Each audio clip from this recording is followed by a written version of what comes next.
आगे आप आगे हाँ आप आगे तो मतलब हो गया, आप चार चांद लग गया आज का ये में। Prashant is waiting for your welcome. Yes, sir.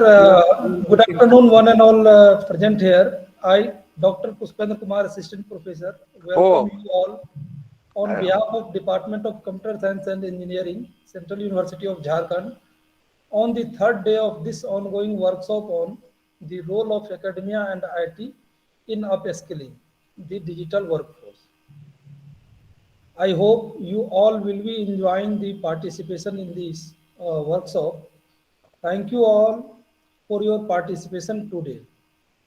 Now, let me welcome the today's speaker of the day, Professor R. Deshmukh sir. Before calling him to start with his session on NEP and project on IoT, let me give a brief note about Professor R. Deshmukh sir. Professor R. Deshmukh sir has a beautiful academic profile earned by tons of hard work and dedication. A few highlights from his profile are as he is presently working as a professor in the Department of CSIT, Dr. Baba Saheb Bhimrao Ambedkar, Marathwada University, Aurangabad, Maharashtra. He is, he is principal coordinator for the DST FIST program in department sanctioned by DST New Delhi. He is a university coordinator for MHRD, a scheme on GYAN program. He was sectional president of ICT section of Indian Science Congress Association 2019. He is a lifetime member of various professional bodies such as ISCA, CSI, IST, IEEE, and a senior member of ACEEE. He has edited 12 books and published more than 200 research papers in reputed journals and conferences. He is working as an editor-in-chief, reviewer, editor of several journals at national and international level. He has visited several countries, including USA, China, Russia, Spain, for various academic purposes. He has completed 4 research projects from UGC DST FIST and received grants of more than 150 lakh. His area of specialization include human-computer interaction, digital speech signal processing, machine learning, image processing, pattern recognition, artificial intelligence, neural network, and computational auditory sense analysis. He is a recipient of Bharat Ratna Mother Teresa Gold Medal Award 2015 for outstanding service in education and research to strengthen India's unity and economic development. He is a recipient of the Best Teacher Award 2017 for outstanding excellence and remarkable achievement in the field of teaching, research, and publication from IRDP Group of Journal, Chennai, India. Now I request Professor Deshmukh sir to start with his session. Sir. Yeah. So thank you, Mr. Professor Puspendra Kumar, for a brief introduction. So good afternoon, one and all. Good afternoon. Respected Professor A.K. Nayak Sahab, who is a mentor of mine and many more all over India. Professor Subhash Yadav and the organizing team of Central University Jhansi. Uh, so I would like to thank first of all to organizer to invite me to have interaction in this August gathering. So I would like to share my screen. I'll try to share the screen. Yes.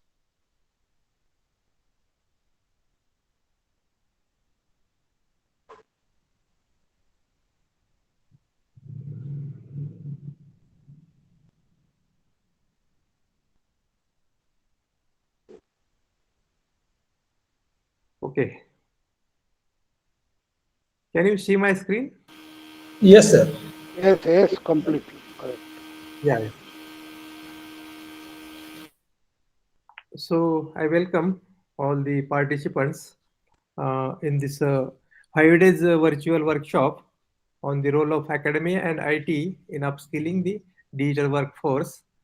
And the topic allotted me to focus some features of NEP 2020, which is a new education policy announced by the central government or government. So Subhasji, uh, that is how much time do I have for? 1 hour time. 1 hour. Yeah, 1 hour. But you shared that I have to present my departmental research activity. Actually, sir, a Mhm. team from Birsa Agriculture University is arriving for physical interaction with computer science department. And When we it, have planned to introduce yourself, Naik sir, Mhm. to the students who's not of the computer, not by having computer background, Okay, just the applications of computers in agriculture. okay, So I would like to introduce yourself and Naik sir for 10 minutes. yeah, So the session can be interactive. We have visited computer science department physically, and they have arranged virtual connection with some professors, eminent professors of the country. So this yeah. was the motto. I will acknowledge you through phone, sir. Okay, okay. Then they will arrive in the lab. We are organizing this on the screen in Yeah, the yeah. lab In this session only, no? in this session. Okay, I will continue. Then we'll Sir. see what happens. So I welcome everybody. So I will go to the presentation mode. Is it okay? Full screen visible? Yes, Yes, sir. yes. Okay, thank you. So, friends, I would like to take this opportunity to introduce my university also. So, I am working as a professor in Department of Computer Science and IT, Dr. Babasaheb Ambedkar, Marathwada University, Aurangabad, which is a re-accredited university with the A grade. And we are having more than 400 affiliated colleges and near about 4.5 lakhs of students studying in university and different affiliated colleges. Our university has been established in 1958 with the august hands of the then Prime Minister Jawaharlal Nehru, and we are having 725 acres of greenland area uh, uh, university. And some of our departments are supported with UGC SAP, and DST FIST program, along with GAN program, RUSA, and so many. And we are having a NIRF ranking of 85th among the all over India throughout the top 100 universities. Okay. So this is a pic of my department or my workplace. As I would like to share that my department is supported by UGC SAP. First phase is completed. We are in second phase. So also it is supported with the DST FIST, Department of Science and Technology program, with the grant of 1.2 crores. And under that, we have developed a state-of-art laboratories in the department, and under this DSC FIST program, for which I am working as a principal program coordinator, we have developed a multispectral and human computer interface lab. So this is the infrastructure. Professor Nayak sir is very kind to visit my workplace also, and he has he has inaugurated this lab in the presence Thank you very much. of So nice of you. Professor Naik sir. So this is the lab or where more than 20 students can work at a time, and we have created this infrastructure under this program, and this is actual setup of the DST program, under which we have procured very dedicated equipment costing that is 50 lakhs, that is field spectroradiometer, which is costing more than 50, that is 50 lakhs. And the software part of this program is of more than 80 lakhs, out of which we have procured or made available, that is ArcGIS, NV, ERDAS softwares to students. So here in the lab, the students are taking the spectral signatures or spectra of the various things which is possible. So with this, there is another silent features of my department, that my department is has opted CBCS since 2006-7, and we were the first in the campus to opt for the CBCS grading system.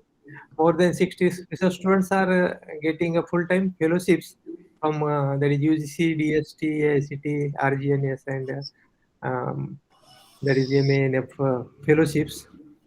And our department has completed more than 3.75 crores of projects, and currently we are mobilizing more than 3.50, that is 5 crores of grant.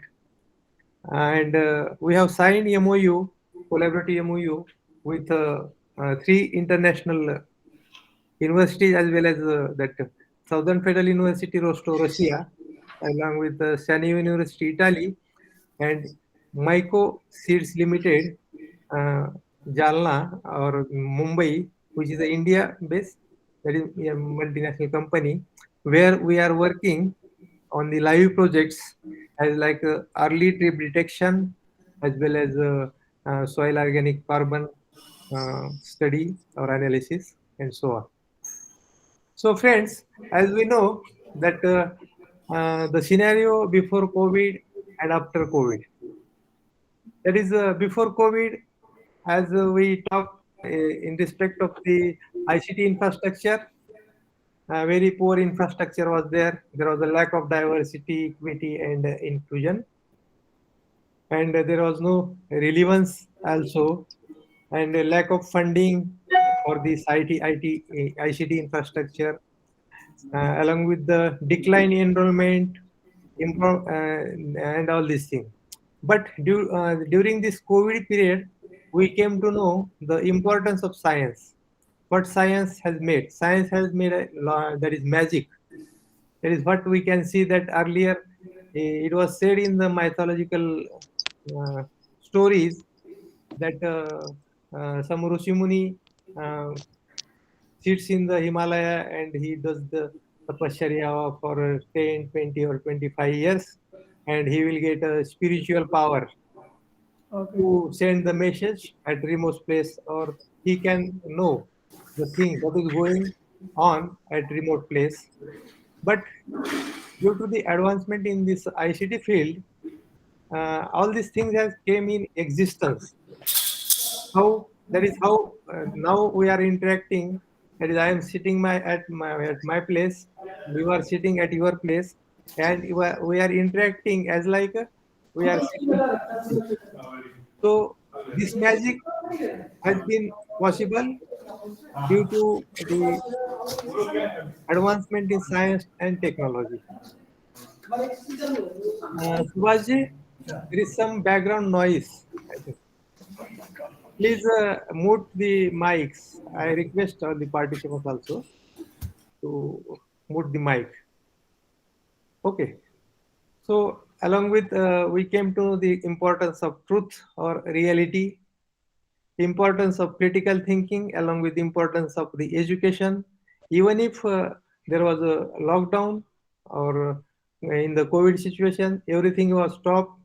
But due to this advancement of technology, the education business was continued via this online education and all these ICT services. So, this remote search the learning has caused to rethink us for traditional approach.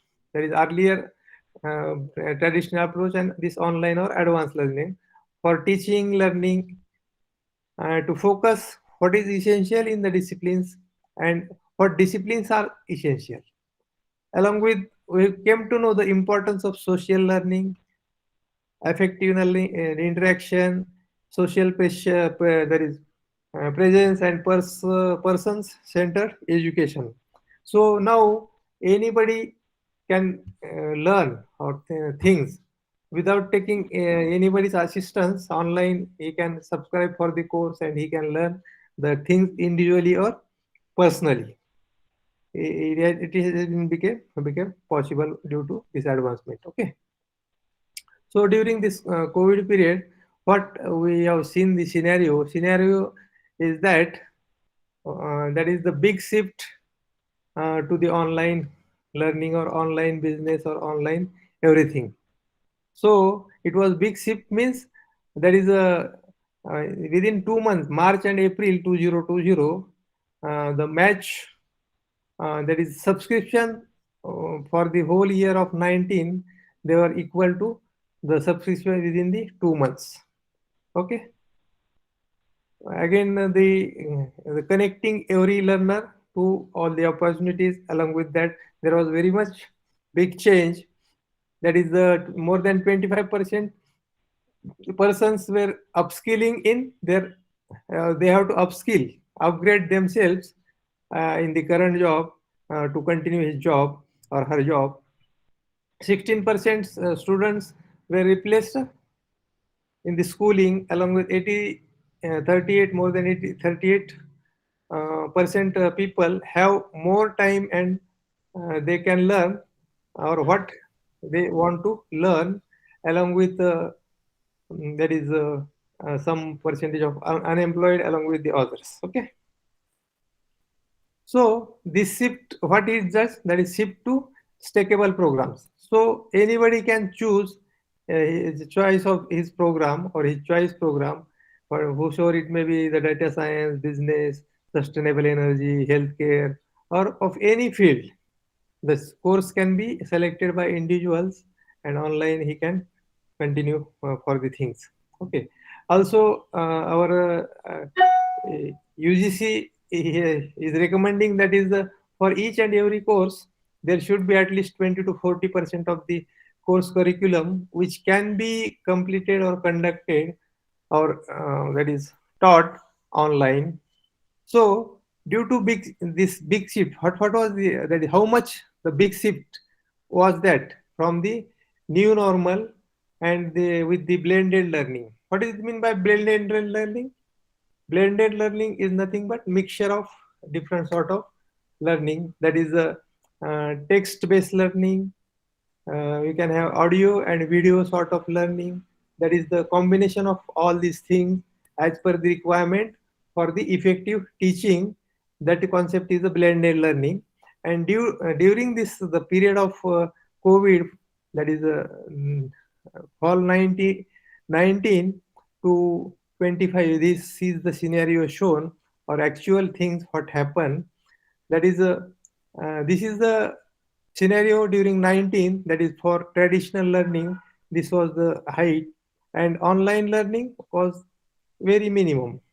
But in the 2020, the picture is completely as like a mirror image or opposite, that the business of online learning and online all activity increase. You can see this graph, there is green line graph, and it was continue up to 202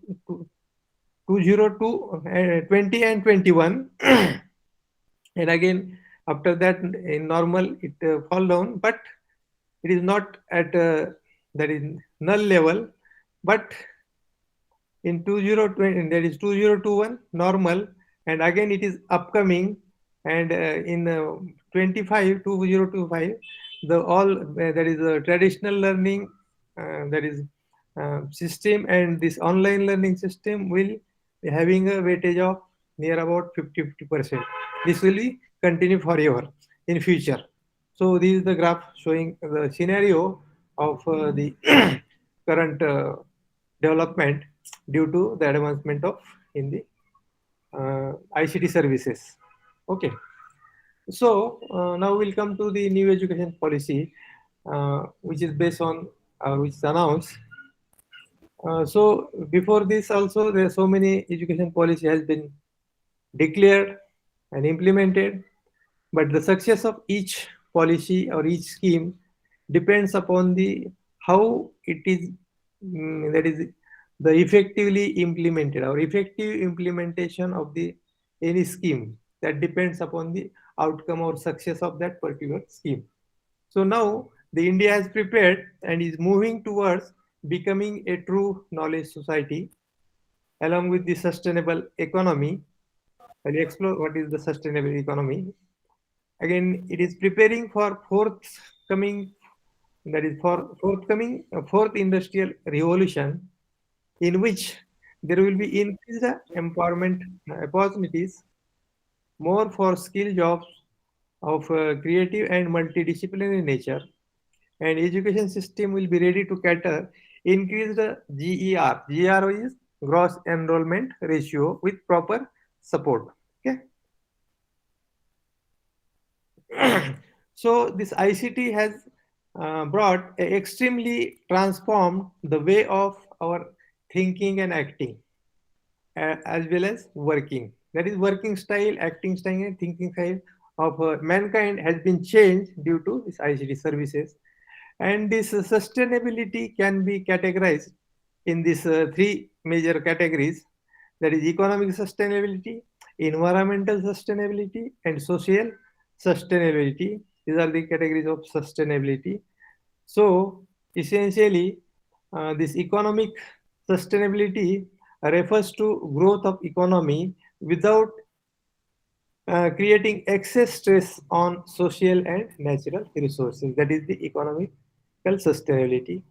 Environmental sustainability refers to not only the building natural resources and preserving them for the future, but also reducing effects on the, that is adverse effect on the environment. That is the concept of the that is green energy concept. Okay.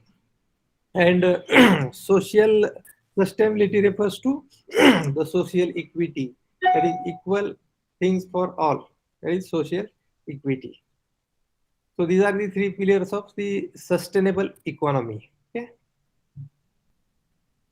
So in this new education policy, essentially the institutional will be restructured and consolidated in the form that as the vision and architecture of the architect, that is higher education, has been envisaged in the policy with large, well-resourced, vibrant, multidisciplinary institutes, wherein the consolidation of 800 universities and 40,000 colleges into 1,500 large, well-resourced, vibrant, multidisciplinary institutes.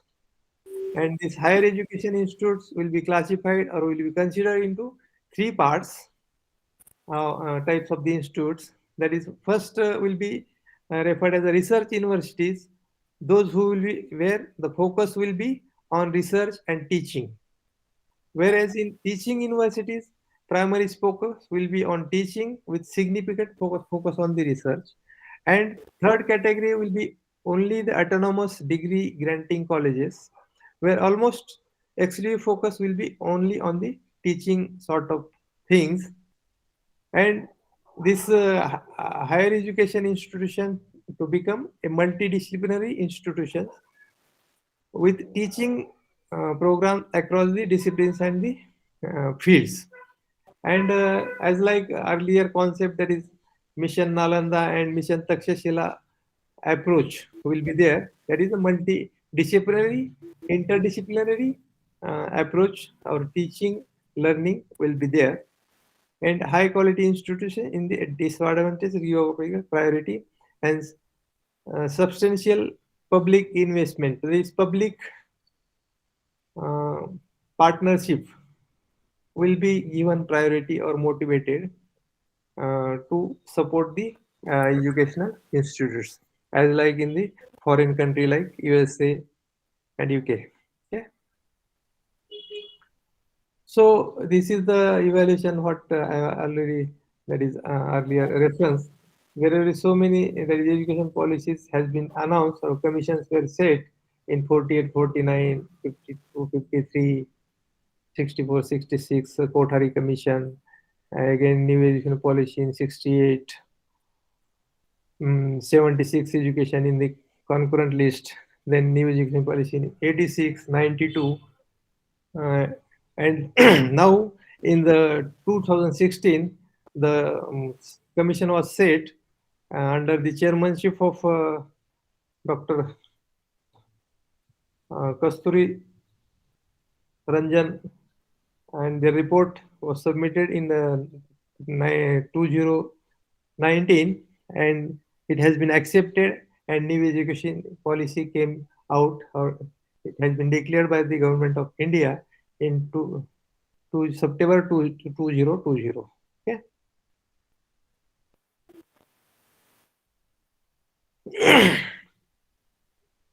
So the targets or key features of these major reforms in that is new education policy related to higher education, that is 50% of gross enrollment ratio is expected in 2035, along with the holistic and multidisciplinary explanation, that is education, and flexibility of the subject to taking for the or opting for the student.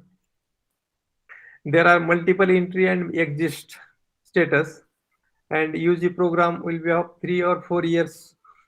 UG program, PG program will be of 1 or 2 years, or it may be the integrated 5 years bachelor's or master's degree. MPhil has been discontinued, and there is a mechanism of credit transfer and academic bank of credits. So student can gain the credit. The credit will be stored in his bank. Whenever he completes a target or expected number of credits, he will be awarded the degree or certificate in that particular course, a certificate, diploma, or degree.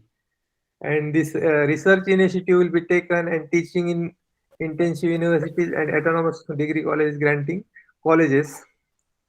Again, model multidisciplinary education and research university, that is MERU, in near and every district or in collaboration. Okay.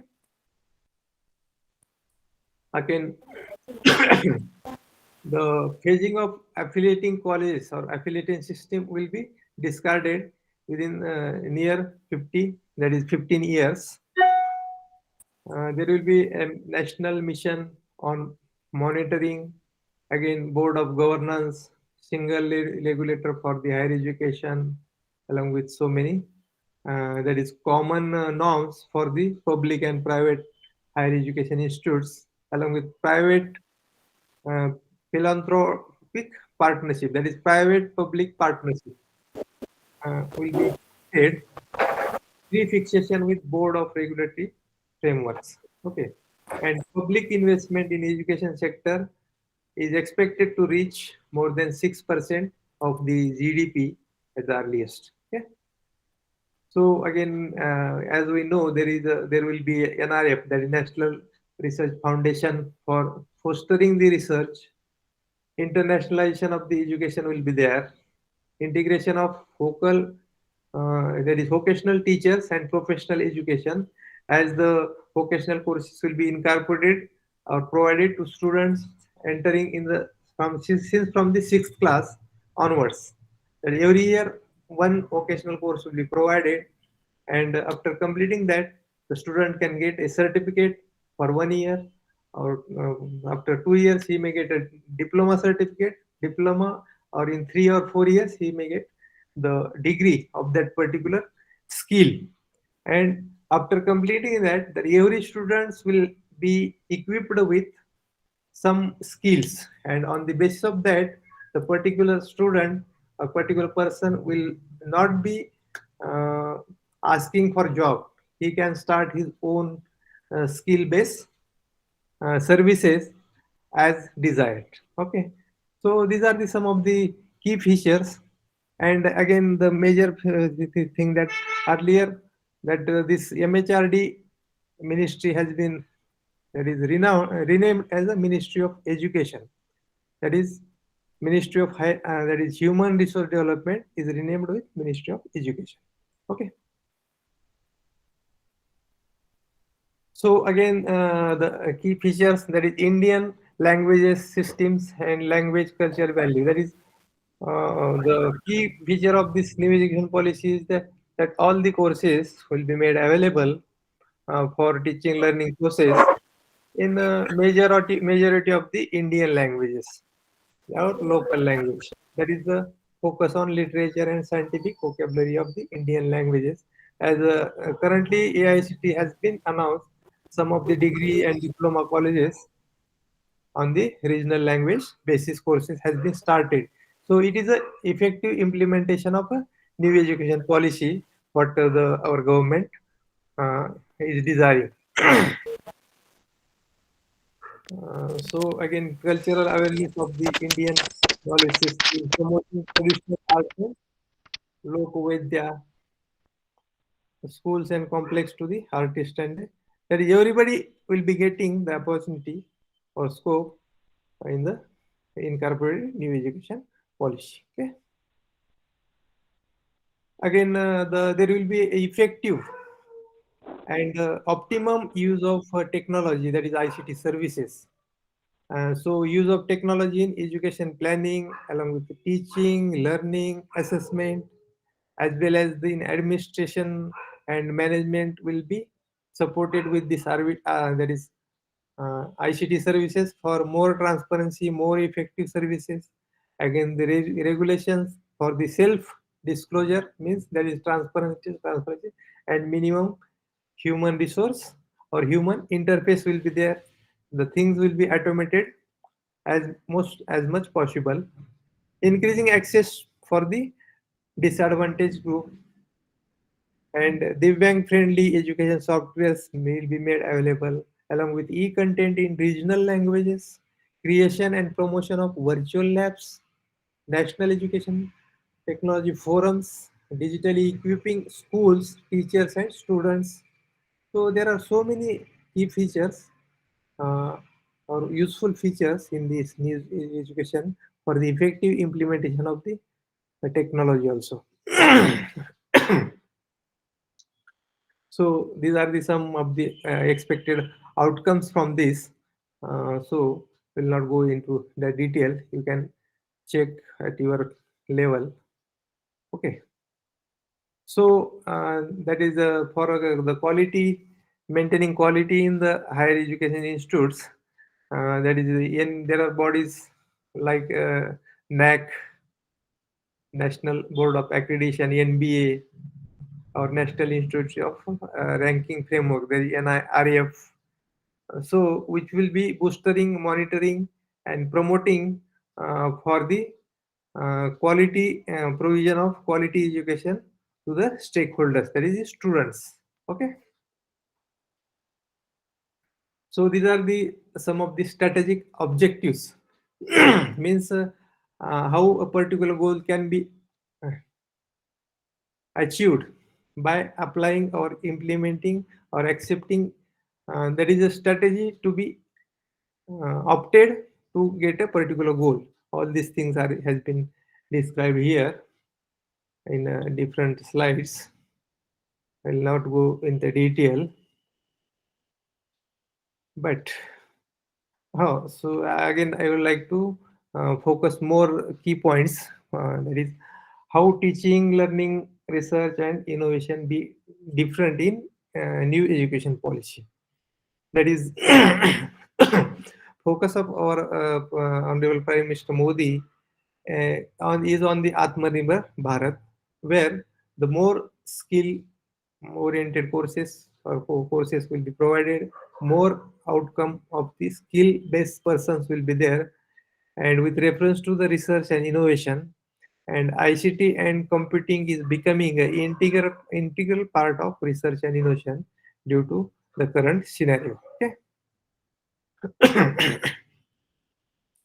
In new education policy, it is becoming a framed and structured according to recent demands in ICT era. Vocational education is introduced during sixth standard, what I have already explained. Knowledge will be created and made available in Indian regional languages. All boards will be work under one roof. Some regulations for government and private universities will be that is same, and policy to be implemented on outcome based and vibrant teaching learning process. And what things can be focused at university or institute level to achieve goal of new education policy 2020 in respect of research and innovation. So I have combined all these things along with the activities which can be possible or which can be connected whatever we are that is implementing or opting at our university or college levels, that is effective implementation of outcome based education, that is the part of CBCS and UGC and all the apex bodies has made mandatory to opt for the choice based credit system, which is the outcome based education system. As India is a framing and that is a farming based country, focus is expected on agriculture based research on smart farming and precision farming, as we are agriculture based, along with focus on healthcare and social issues based research. Advances in there is advancement in the ICT have a potential applications in diverse areas and domains, where we can use that is the solutions from the big data based applications with mining or cloud computing, which is having major opportunities for taking appropriate decisions at the appropriate time. Okay. Also focus on the GIS and remote sensing applications, which is a core part or which is the heart of or essential part of this smart living, smart cities. That is, our Indian government has announced the 100 smart cities during the year 20, that is 13-14. And in some of the cities, we can taste the flavor of the smartness. That there are cement roads, that is a vigilance, that is cameras are there, or the all the things whatever the smartly resources are being managed, that is water management system or really power management system and all these things. Okay. So the focus is expected to be on GIS and remote sensing based application to enable. There are much more opportunities in the smart living applications. Everything will be provided smartly or achieved smartly. Along with that, the natural language processes, that is machine learning, to be focused for the promotion of the local languages. That all the courses are to be transformed from, that is English or whatever literature is available, and that is to be converted to a local language, so it can be digested properly in regional languages to the regional peoples. There is a huge scope for coastal-based applications, disaster-based applications, and weather forecasting. We are very much poor in the weather forecasting as compared to foreign countries. That is to be that is nurtured to have a better forecasting of the weathers, along with the environmental science applications. Safety and security based applications to be focused for the improvements in smart living of a mankind. Again, Industry 4.0, which focuses on the automation of the industry applications and IoT based applications.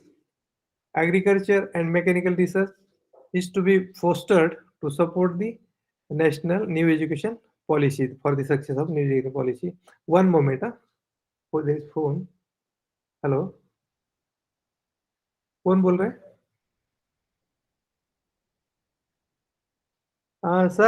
Sir मैं एक lecture में हूँ, रांची में lecture आपके पास ही चल रहा है, central university Ranchi, online lecture दे रहा हूँ. मैं बात करता हूँ या करता हूँ मैं बात करता हूँ. Yes, thank you. And there are huge and abundant opportunities in different sectors and domains for research and innovations. Okay. Innovative ideas can be targeted with rigorous literature study, and finding research gap for the innovation. Management discipline courses prepares the person as a multidisciplinary expert, so it is most essential. Again, recent announcement by AICT that maths and the physics will not be the mandatory for admissions to engineering courses to promote multidisciplinary and interdisciplinary approach. So these things are already incorporated or implemented as a part of new education policy. So here I would like to share at this place one video that is new normals in 2021 and 22. Subhaji, may I have time? Can I? Yes, sir. Yeah.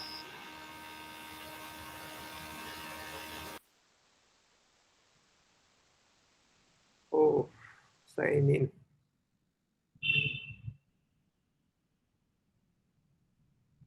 अरे यार ये किधर तो भी गया दूसरी तरफ.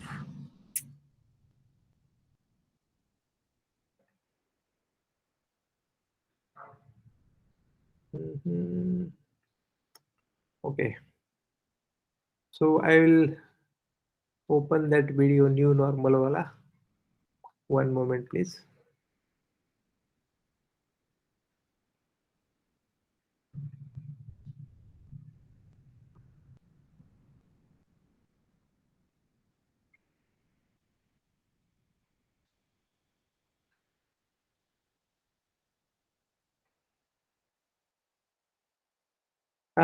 After I will run the video. If you are getting video as well as audio along with audio, otherwise if there is any problem, let me know. Okay. Sure, sir. Yeah. Hello and welcome to Gravitas Yes, Plus. sir. I'm We are Palki getting, Sharma sir. Upadhyay. We are in. For all of Okay. you have a lot of expectations, as do I. We all want things to go back to normal, and we want this quickly. But we must also be ready to accept the new normal. Today, we'll tell you about 6 trends that will rule 2021. Trend number 1, work from home. It is here to stay. Some of you may not like it. It tends to take a psychological toll on people. It has blurred the lines between our professional and personal lives. It robs us of an office experience, an environment that becomes a part of our life. But work from home has many benefits, like flexibility. It is good for the employer because flexibility increases productivity. Surveys have shown this. Remote employees work 1.4 days extra every month. It's good for the employees too. For example, it's easier to be a working parent if you get to work from home. Benefit number 2, lesser commute stress. The average one-way travel time in the United States is 27.1 minutes. That's almost an hour every day traveling to and from work. Indians, on an average, spend 7% of their day commuting to office. That's more than 2 hours on the road every day. Add some traffic to this, and you're practically spending your day on the road. Benefit number 3, money. Work from home cuts down on fuel, car maintenance, parking fees, lunches bought outside, even your wardrobe. And the savings are not just for employees. Even employers see significant gains. According to Global Workplace Analytics, a typical company can save around $11,000 per year for every employee who works from home for at least some of the time. Now let's talk about trend number 2, online education. The classroom moved into laptops and smartphones in 2020. For some, it may stay there. Of course, in-person learning will resume once the virus has been tamed, but students and teachers have now learned how much more can be accomplished, how the tyranny of distance can be defeated. Students can study from remote locations, teachers can engage from afar. The benefits are many. 1, of course, flexible schedules. Classes can be pre-recorded. Students can structure their days as per their convenience. 2, accessibility. Think of students with special needs, for example. Yes, schools do go above and beyond to accommodate them, but online learning enables parents to tailor each detail as per the particular needs of the children. It opens the door for increased parental involvement and guidance in the process. The third reason is affordability, location independence. Online learning can be a little less expensive than attending public school. It also opens up new possibilities for children, like studying at schools far away from home. at institutions all over the country, all over the world, in fact. Quite an exciting prospect, some would say. The third trend we'll see more of in 2021 is digital currency. It is the future. Cryptocurrencies like Bitcoin and Ethereum have proven resilient during the pandemic. Investor interest in them has risen drastically. Now, I know there have been a lot of reports on whether the government of India will allow cryptocurrency or will it continue to ban it. The broad consensus, as we understand it, is this. It's just a matter of time. It is the future. Everyone will have to take the plunge. China is already testing the digital yuan. The United States, Britain, France, South Korea, several countries are taking similar steps. Why? I'll give you a simple reason. It allows you to make payments quickly and inexpensively. It cuts down on printing costs. You don't need a special paper with watermarks. In India, we're already making full use of contactless payments like Paytm and GPay. In Russia, there's PayPass and Apple Pay. In China, people are accustomed to paying by QR codes, even by face scans. And in America, people love to go to Amazon Go stores where they can pick up whatever they like and simply walk out. Their purchases are tracked and debited automatically. Digital currencies are a logical continuation to this evolution. They may become a reality across the world this year. Trend number 4, the digital health passport. What is it?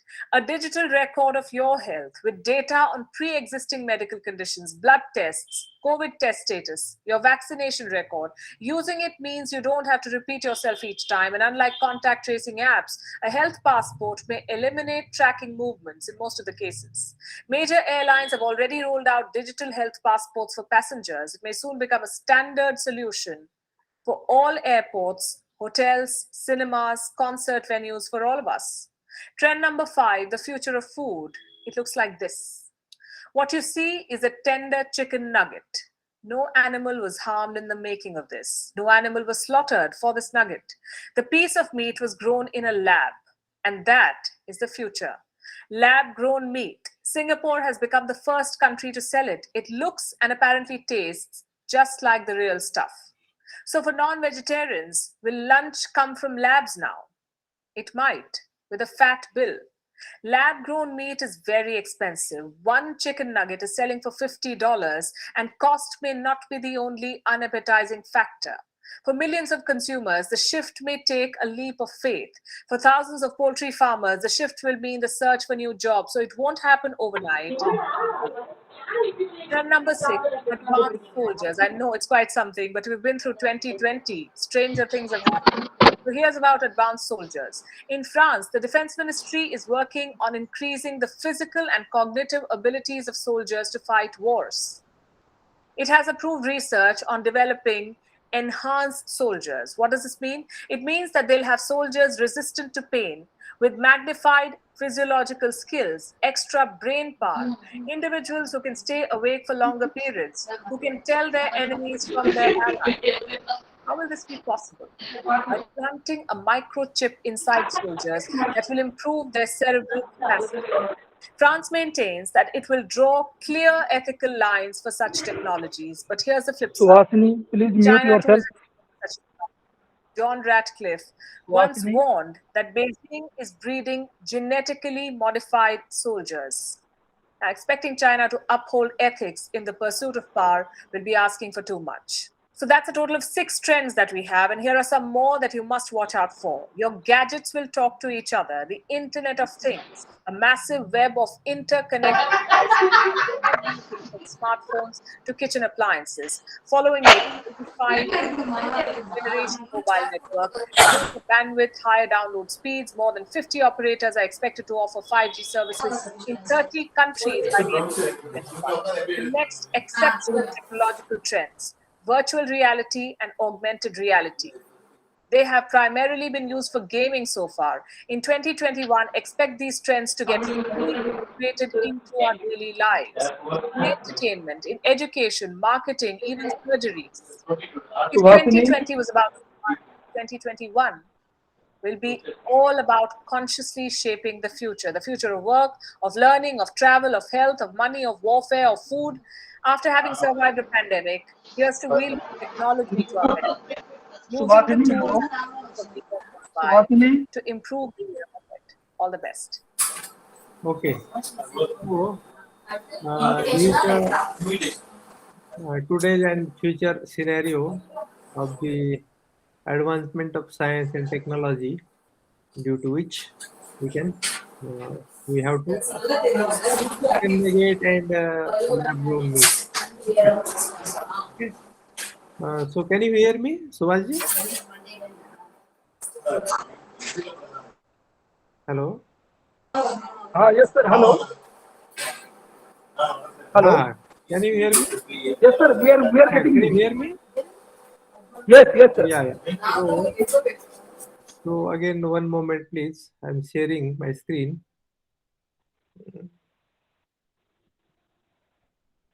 Yeah.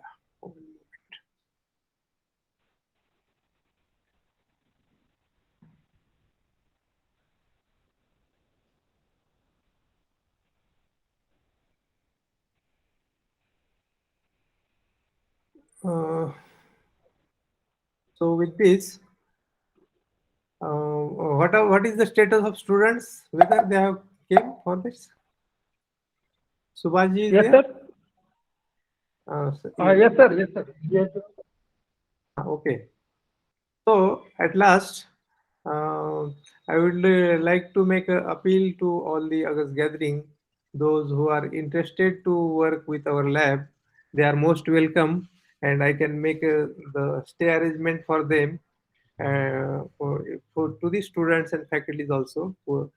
And as Aurangabad is a world site, heritage site, which is having Ajanta and Ellora caves, along with the Bibi Ka Maqbara, which is the replica of the Taj Mahal, Agra, and so many historical places with the Ajanta, which is a worldwide heritage. So thank you for the all our the participants for the patient listening. Uh, so with this, I would like to stop my talk and thank to organizer for inviting me to have an interaction with the participants. Thank you. Sir, Yeah. please wait for a while. So, sir, Sorry. is connecting. Yeah. Hello. Yeah. Yes, sir. Yeah. Please wait for a while, sir. Please. Yeah. Sure. Yes. Session खत्म हो गया Yes. Thanks कर दिया Thanks नहीं अभी sir it was Indeed तो lab का मैंने शेयर नहीं किया ज्यादा डिटेल में वाला, तो एग्रीकल्चर वाला जो बोल रहे थे आप, उसका कुछ करना है या तो अभी तो मैंने ये नहीं भी का ही शेयर सर किया। आपका म्यूट है सुभाष सर।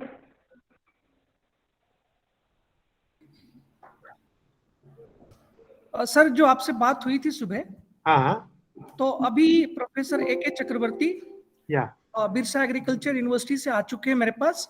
ओके, या Yes, sir. Hello, हाँ, sir. Hello, Dr. Sir. या We have discussed with Dr. Subhash Yadav या about you, and we are really eagerly waiting for your lecture, sir. We are having 30 students from Faculty of Forestry, Birsa Agriculture University. Okay okay, They are sitting in the lab. या These are the students. Really, we are highly thankful that you have agreed to give us some lecture for our students. So it's my pleasure, sir, to Okay, sir. share Thank you, sir. what the facility, research facility or opportunities we have created or is available, having at our campus. I am happy to share.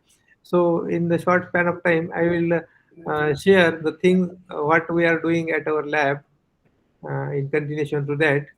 So I will, Sure, sir, sure. yeah, I would like to open another file. One moment.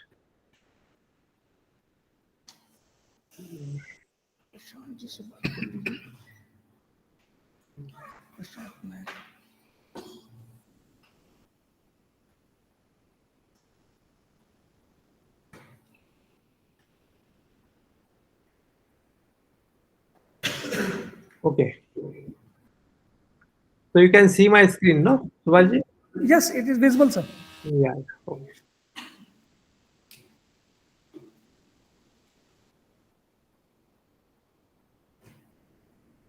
So I will that is share one presentation which I have used for the keynote speech at the Southern Federal University, Russia, but I will skip some of the slides. So whether these participants were present in that is since from the starting of this lecture, Subhashi, or they have just entered? Actually, sir, we have another session with Prashant Tarnair, sir, on cyber security. Okay. So Okay. I will request you to briefly just acknowledge them key applications of agriculture, Yeah. computers in Okay. agriculture field. Okay. Okay. Briefly, So 5 to 6 minutes. so as our department, I have shared earlier, supported with the DST, Department of Science and Technology, DST FISH program. Under this program, we have got 1.5 crores of grant, and we have procured the 50 lakhs of equipment, unique equipment, which is available at our lab. This costing near about 50 lakhs, and software part is of 80 plus lakhs.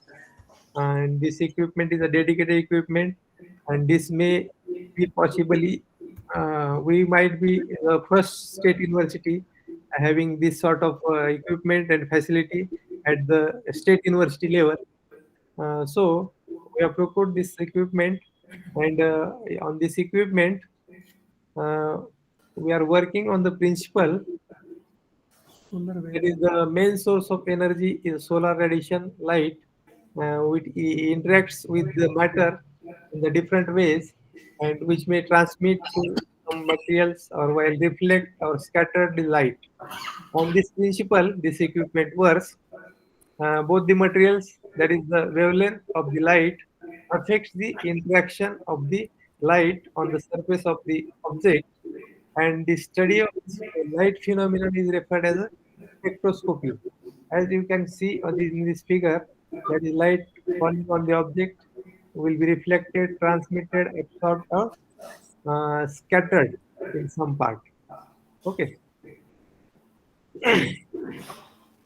So this equipment, ASD Field 4, works on that one, and it is having a diverse application area. So these are some of the technical specification of the equipment, and it is having a spectral range of 3500 to 2500 nanometer. Okay.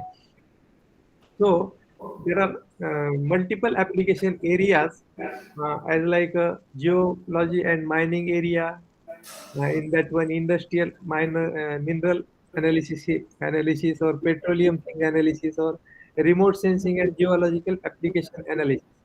Along with that, the applications in the defense and intel. That is, we can detect the disturbed surface underground 4 to 5 feet. If the anything is there or what sort of the soil will be there can be judged. Along with we can detect the disturbed surface. Along with this, it can be used for the some of the seashore of applications or operations. Okay. So here I would like to show one video on the application area of this one. Okay.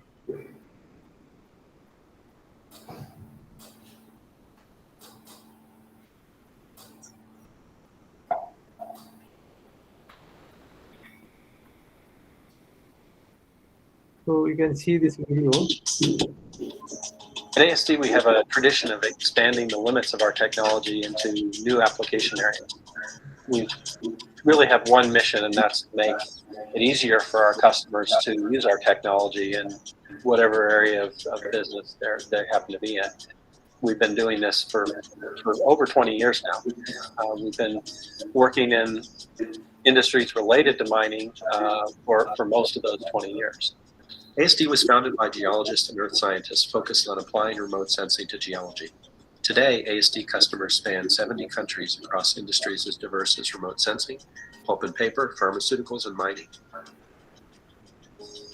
To put it simply, we apply near-infrared technology to identify and quantify the composition of many materials, mineral content at prospective mine sites, or crushed ore. For the past 10 years, ASD's robust, high-performance portable instruments have been used in the field by geologists conducting early mining and mineral exploration. ASD's instruments are particularly well suited for the rapid analysis necessary to make decisions during metallurgical processes. Our non-contact, non-destructive spectroscopy instruments can simultaneously measure a wide range of ore properties. For example, it can optimize heap leach operations by measuring the abundance of swelling clays, acid consumption, hardness, and total fines. Easy-to-mine deposits no longer exist. Mines want to maximize the amount of extracted metals in the least amount of time at the lowest possible cost. ASD can provide better, faster analysis of even the most complex deposits to reduce cost and increase throughput by providing better process visibility. The TerraSpec Explorer is a rugged, portable spectrometer designed for mining exploration fieldwork. Applications include geologic mapping, mineral identification, and chip and core analysis. Many minerals transmit characteristic wavelength signals that the instrument can interpret as optical spectra. Using the TerraSpec Explorer, geologists can identify key alteration minerals in real time and rapidly map alteration zones associated with porphyry copper deposits. When paired with GPS readings, deposit mapping is even more efficient. The TerraSpec Examiner was designed for lab and production applications such as site mapping, block modeling, ore sorting, and mineral analysis. It leverages traditional sample analysis techniques such as X-ray diffraction, ChemScan, and wet chemical analysis to quickly analyze a much larger number of samples on site. ASD's Summit Cal Solutions team is working with mining operations to develop calibration models that leverage lab analysis to produce immediate information about ore samples. Analysis that used to take days now take minutes or less. One copper mine now measures nearly 1,000 samples a day with less than 24-hour turnaround, something never before possible. Analyzing more samples faster means better visibility into mineral processing needs, so the mine can quickly adjust its processes to increase yield and manage costs. What does the future hold for mining as spectroscopy becomes an integral part of nearly every phase of production? The next logical step is bringing the instrument to the conveyor belt to allow real-time measurement of multiple constituents simultaneously for faster, tighter process management. The Quality Spec 7000 is a stationary, high-speed NIR mineral analysis unit situated over the conveyor belt. In copper production, the Quality Spec 7000 is used in agglomeration to optimize acid usage and water addition, resulting in reduced acid costs and increased yield. The Quality Spec 7000 accurately measures non-uniform material containing minerals, clays, and physical properties. This over-the-belt analysis technique is destined to become the new quality and process control standard of the future for globally competitive mining industry. The accurate real-time information produced by near-infrared analysis and the resulting visibility, process efficiencies, and cost savings make it the ideal choice for mining applications. ASD offers spectroscopic technology, solutions expertise, and the customer service to support it all, from exploration to production. Yeah. So here you can get the idea how this equipment can be used in the area of mining. So also not limited to that, including these, there are so many application areas as like in defense and intel I have explored. In environmental study and analysis, it can be used for the landscape ecology and ecology research, as well as study of climate effects, along with the atmospheric remote sensing research and ice characteristics research and snow research. Not limited to this, again, there are some, that is all any type of material can be analyzed with its contents, as like any tablet is having its content. Every ingredient of a particular object, food, whether it is food or dietary supplements or pharmaceuticals, can be analyzed, or quality check sort of things can be done, or that is quantification of a particular the ingredients of a particular thing can be mapped, and on the basis of that, the analysis of quality of that particular food or the pharmaceuticals can be judged. So there is a fifth area which is agriculture related, where we can make a soil analysis as well as a vegetation analysis, plant physiology study, or biomass analysis, or grain and seed analysis, along with some of the commercial applications in the agriculture. So we are focusing on the some of the agriculture applications, as our India is a agriculture based country. And for the information, I would like to share that this equipment is procured from the USA, and its maintenance annual maintenance cost is a 2.50 lakhs, 2 lakhs and 50,000 yearly. The maintenance cost is that. So we have to get AMC from that particular concern energy. So these are the spectral signatures which are achieved from the particular equipment. So it captures this sort of signature. So here you can see the green signature or standard signature pattern of signature for the green grass or vegetation. This brown is a pattern of dry grass signature, whereas this blue, you can see that this is the soil signature pattern. So on the basis of this, we can map that is the different contents of a particular object. So this is the spectral signature of vegetation, and I will not go in the detail uh, how it is done, but what can be done. So at particular spectral band or wavelength, a particular ingredient of vegetation or soil or any object can be captured or mapped. At the spectral range of 430, we can get a chlorophyll 1, chlorophyll B at 460, or proteins as at the band 1980. So these are the concerned bands where we can get the percentage or quantify the particular ingredient or content of that particular object. If it is a tablet, then we can see this sort of things.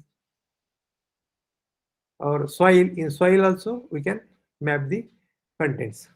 So what we can do for this vegetation, for the vegetations we can get the grain yield percentage or the quality of grain.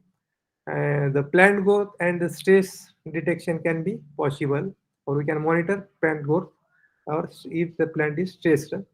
Along with, we can find out the chemical contents like nitrogen, phosphorus, potassium, or we can check or analyze the plant health.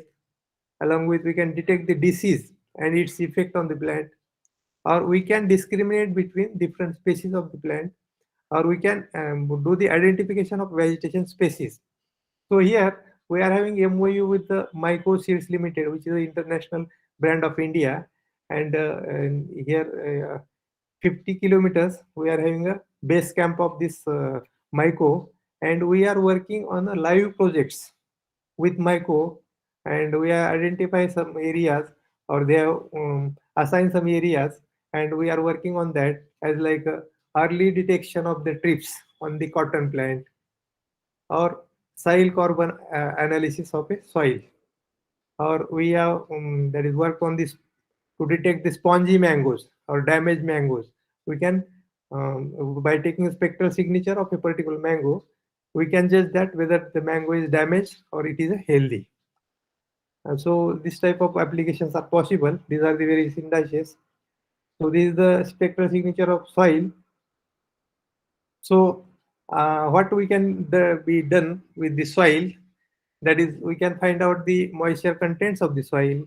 We can that is analyze the soil structure, whether it is sandy, slate, or clay, or surface roughness can be defined, or presence of iron carbon oxide, along with the finding organic matter content, and presence of moisture in soil may differ or affect the different contents of the soil. So with this, we can map all the contents of the soil. That is estimation of water content in soil, estimation of all these content, copper content, carbon content, calcium, sodium, potassium, phosphorus, everything can be mapped. And on the basis of that, the soil report card, we are in position to generate or the soil report card as a soil kisan card or kisan card soil health card जैसा रहता है. That type of report we can generate, and we can recommend a particular crop or a particular soil sample or pesticides to be used for a particular soil. So this type of things we are working at our lab. So also we can detect the spectral, that is the quality of fruit. Some of the students are working on that. So also we can work, that is he analyze the spectral signature of palm.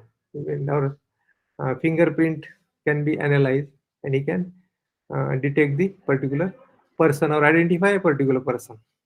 So there are so many technical specifications to do the proper data collection and standard measurement data collection, how it happens in, again, field of view, how it is being calculated, and how to select the field of view. So this equipment can be used in control situation in lab. Also it can be taken to a farm on field by mounting on the back as a portable device. These are the different steps to normalize the equipment. And this RS3 is a software coming along with the equipment to get the spectral signature or spectral data. Whenever there is a normal line, the equipment is ready for taking the spectra or spectral data. So these are the data, and these are the all facilities we have made available in our lab, along with field specs for device, ArcGIS, NV, AirDAS, high resolution printer, and we are a regular customer of satellite remote sensing data, which is NRSC Hyderabad, which is located at NRSC Hyderabad. So we can procure the data, satellite data from them. And so many our students of MPhil, MTech, and PhD are working on the some vegetation issue, that is taking vegetation problem or some soil, and they are completing their work. So these are the various topics where we can work, isn't it? Along with soil and vegetation, some biometric applications, fruit and medical plant application. And we are creating a spectral library. It is made available for further research also. That is standard library is made available at our lab. Okay. So these are the various things. These are the apps developed by different students for different purposes. So all these activities are going at our lab, and the many students, those who are interested, can take the advantage or can contact to take the those who are interested to work on these areas. Okay. So thank you. Over to Thank Shivaji, you. our organizer. Yeah. Thank you. Because of the short of time, I can't elaborate the things, Sir, because sure, I sir. think. I will share your contact number and details to these students. Yeah. Yeah, So I think Dr. Prashant is waiting yeah, Prashant for sir me to has joined. finish. Thank Yeah, you. most welcome, Prashant sir. Namaskar. नमस्कार नमस्कार नमस्कार sir नायक sir नमस्कार Deshmukh sir नमस्कार नमस्कार प्रशांत जी, आपको wait करने के लिए लगा मैंने। हाँ नहीं नो प्रॉब्लम मैं आपका बहुत इंटरेस्टिंग रिसर्च देख रहा था नायक साहब है क्या, चले गए?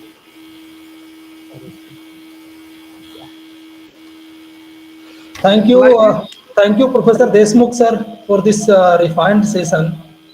This was a very informative session, taking in detail about new education policy of India, evolution of education policy, major reforms in higher education, outcome of NEP 2020, and new normals and various applications of computer science, including agriculture. I hope the delegates have gained insights with his unparalleled understanding. Thank you, sir, for this great talk. Thank you, sir. Yeah, thank you. But I would like to share that one of the university, agriculture university from Ranchi, Yeah. those who are working on bamboo, they have contacted me through mail to have a collaborative research on the basis of the facility available at our lab. So there is a one Forest Institute I think so. is in Ranchi, sir. Yes. Indian One Institute, Utpadakta Indian Sanstha, Productive, Forest Indian Productivity, Product. Yes. Forest I could not recollect the name, but one of the that IFP, is Institute of Forest Productivity. Institute of. Forest Forest Productivity. Productivity. Okay, that might be it. Yeah. Okay, thank you. Thanks to Thank you, sir. Thank you, organizer. sir. Namaskar. Next up, thanks. Namaste. Yeah. Once again, thank you, sir. Now let me call our next speaker of the day, Dr. Prashant R. Nair, sir. Before calling him to start with his session on cyber security, let me give a brief note about Professor Nair, sir. Professor Nair, sir, is presently working as a chairman of IQAC of Amrita School of Engineering, Amrita Viswa Vidyapeetham, Coimbatore. He has more than 20 years of academic, research, and administrative experience at the university. He has written 6 books and published more than 50 research papers in reputed journal and conferences. He has executed a cyber security project for DRDO. He has served as a CSI as a National Student Coordinator and editor of CSI Journal. He has ranked by the Ministry of Education and Niti Aayog as a top innovation mentor in India, guiding students to over 50 hackathon victories. Now I request Professor Nair sir to start with his session. Sir. Yeah. Am I audible? Yes, sir. Okay. My mentor, Professor A.K. Nayak, Professor Das, the Vice Chancellor of the Central University of Jharkhand, Professor Ratnadeep Deshmukh, Professor Subhash Chandra Yadav, who is the coordinator of this program.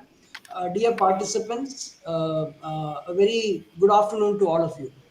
It's very difficult to match the research expertise of Professor Deshmukh. So I am coming down, it is a very high, a very cerebral kind of work involving a lot of research. And it's, I'm coming down to planet Earth, coming down to the ground and just talking about some commonsensical things, which each of us has to, consider because of the cyber security.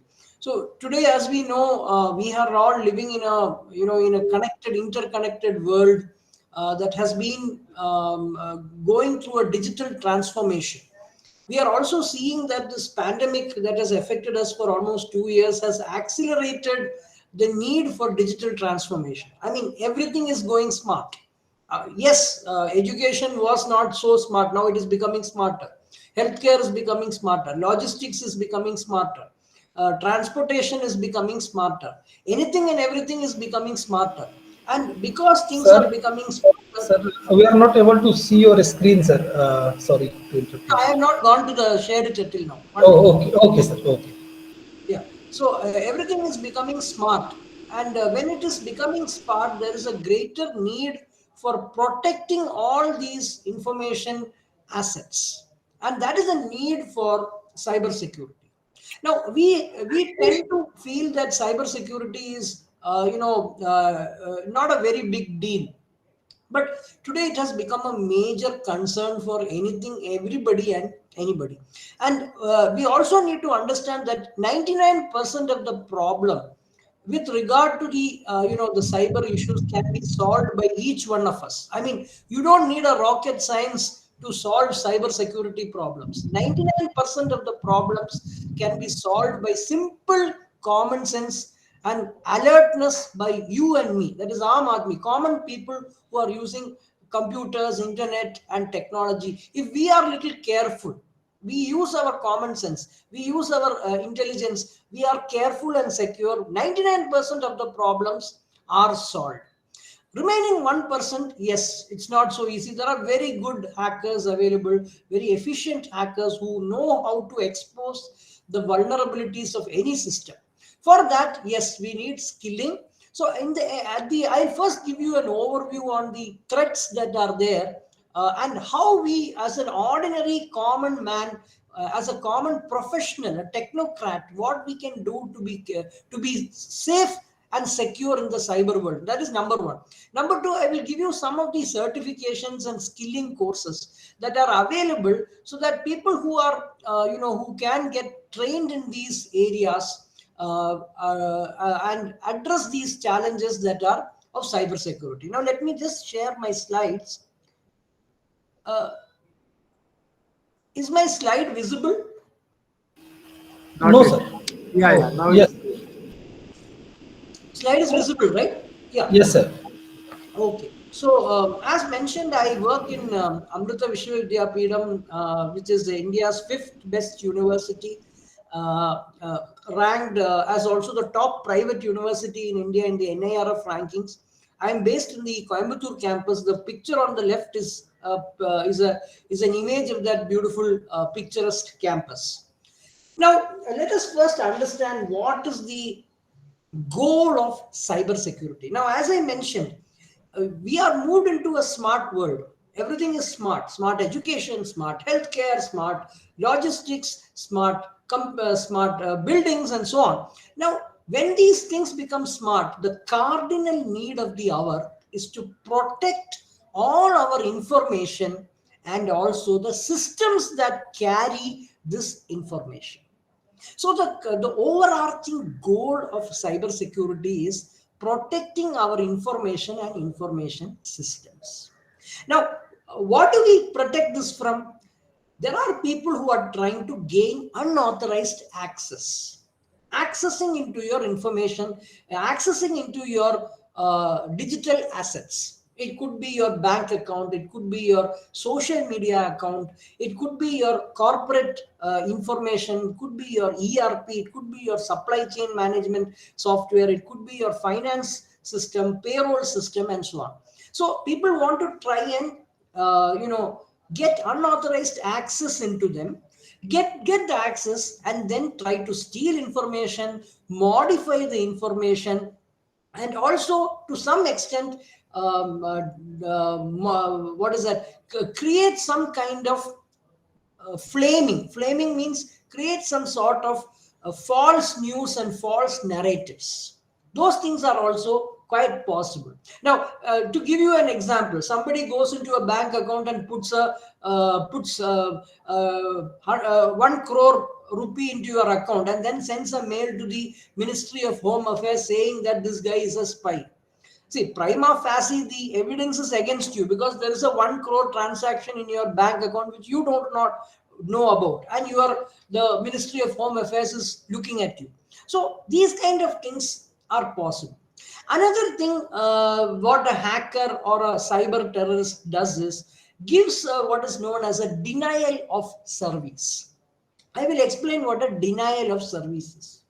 When you say denial of service, you want to look into a website, you want to go to Amazon or you want to go to eBay, and you want to buy something online, you want to book a ticket on Make My Trip or Book My Show, you want to watch a movie, but you are not getting access to that website.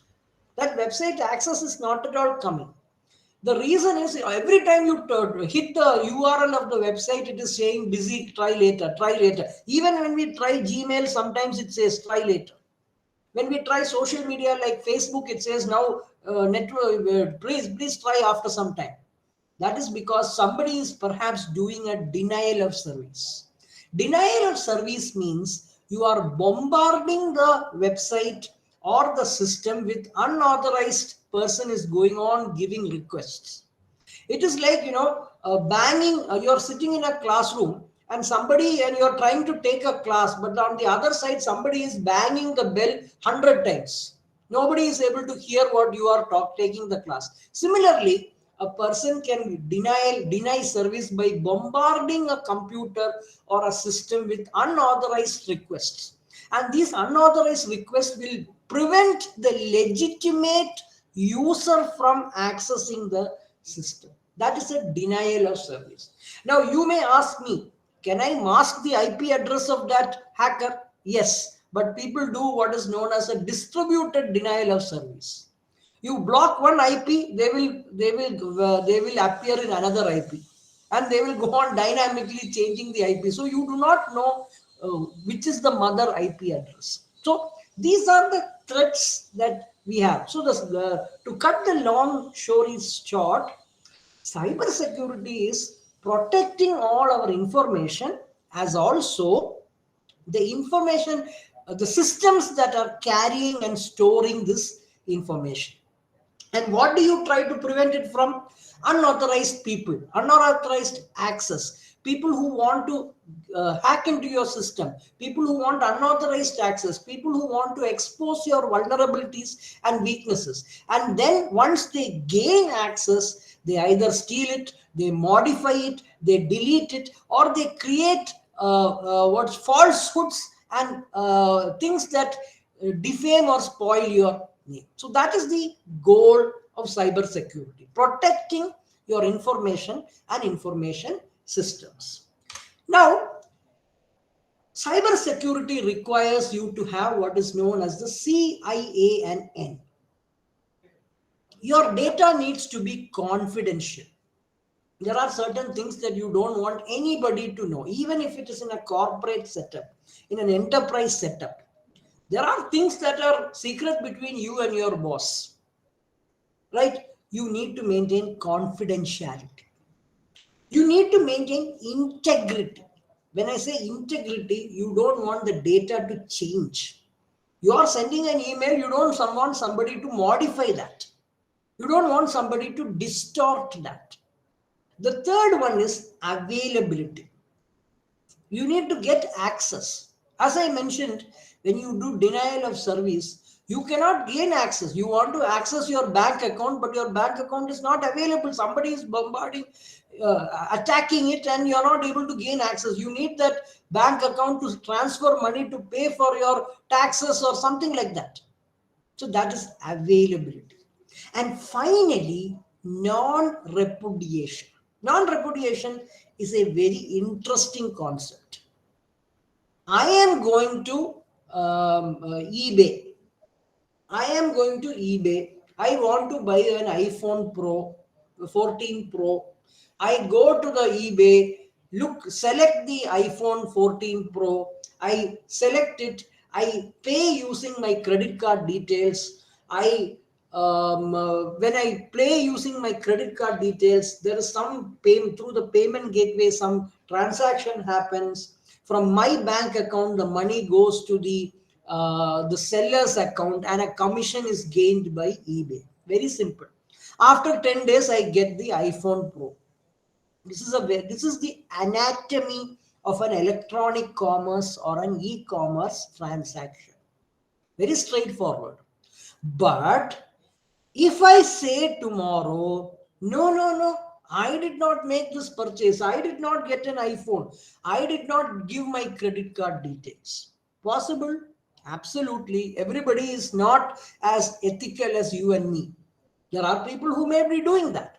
So you need to have non-repudiation. When you say non-repudiation, if I go to eBay, I make an iPhone 14 Pro purchase, I use my credit card, money goes from my account to the seller's account, commission is gained by eBay, and I get the iPhone.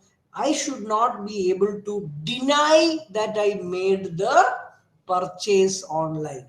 There should be some way that I cannot deny or non-repudiate my transaction. So these are the 4 cardinal needs of security: confidentiality, integrity, availability, and non-repudiation.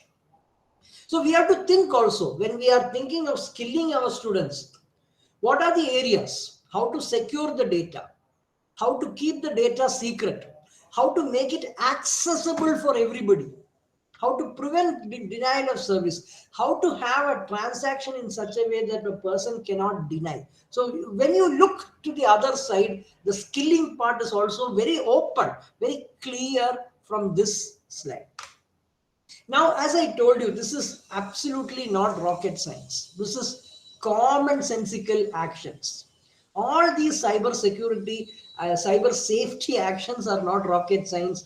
They are not, high funda research. They are simple commonsensical things. As I mentioned, 99% of the cyber safety actions are you and me being careful. You and me. There is no research here. There is no high funda research.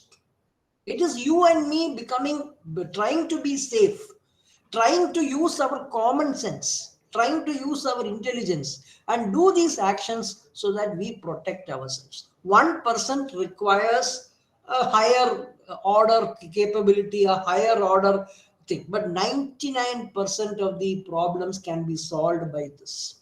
Perhaps I am a little conservative. Somebody told me it is 99.999% problems can be solved by these kind of simple cyber safety actions.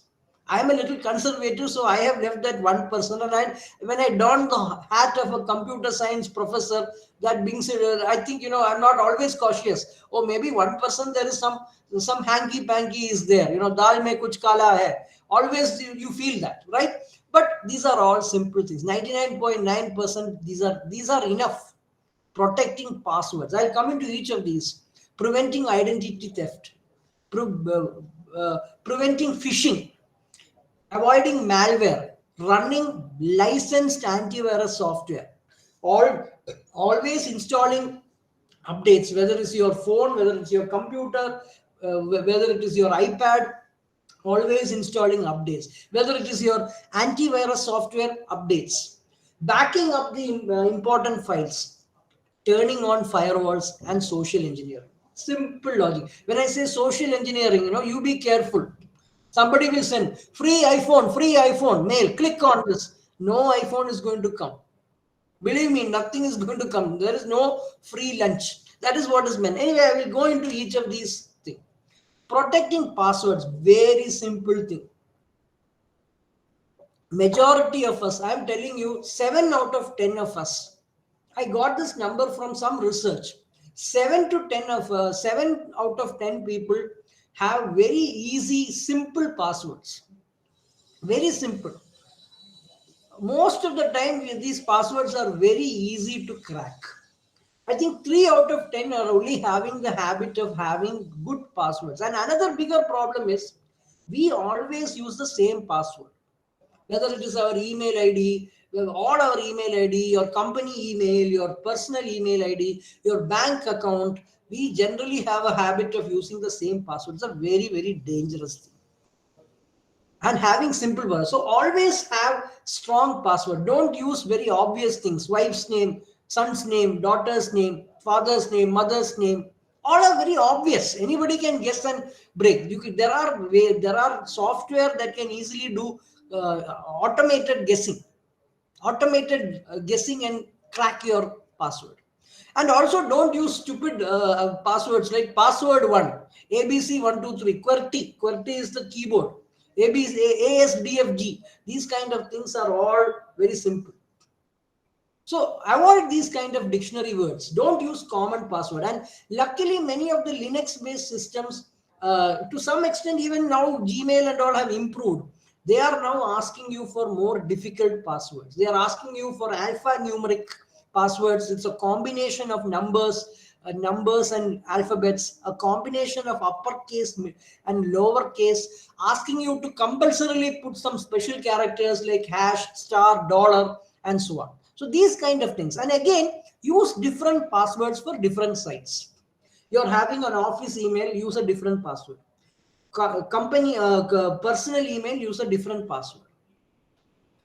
Bank account, use a different password. Suppose you have 3 bank accounts, don't use the same PIN number for all the 3 bank accounts. Use different PIN numbers, because these are all chances. And when the attack comes, normally, see, we also need to understand the person who is going to a cyber terrorist or a cyber hacker, he is probably the most intelligent person. He is much more intelligent than us. You have to understand that.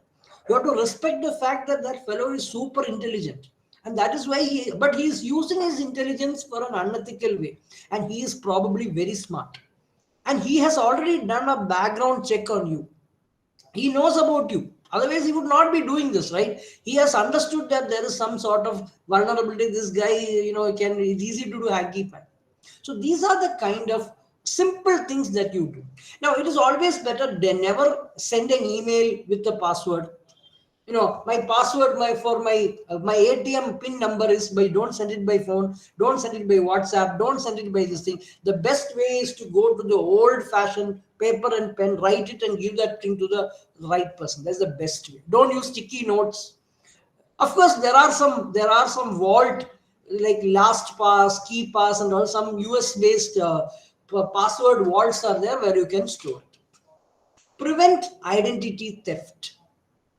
Many a time people will ask you, I am the king of Nigeria. Give me your bank account number. Give me $100. I will return it as $100,000. Give me your Aadhaar number, PIN number, Social Security. When you are in the US, whether you are a citizen or an expatriate in the US, you need to have a Social Security number. It's like an Aadhaar number. But it is so critical, and you should never ever share it. If you share it, you are done. Everything in US is connected to the Social Security number.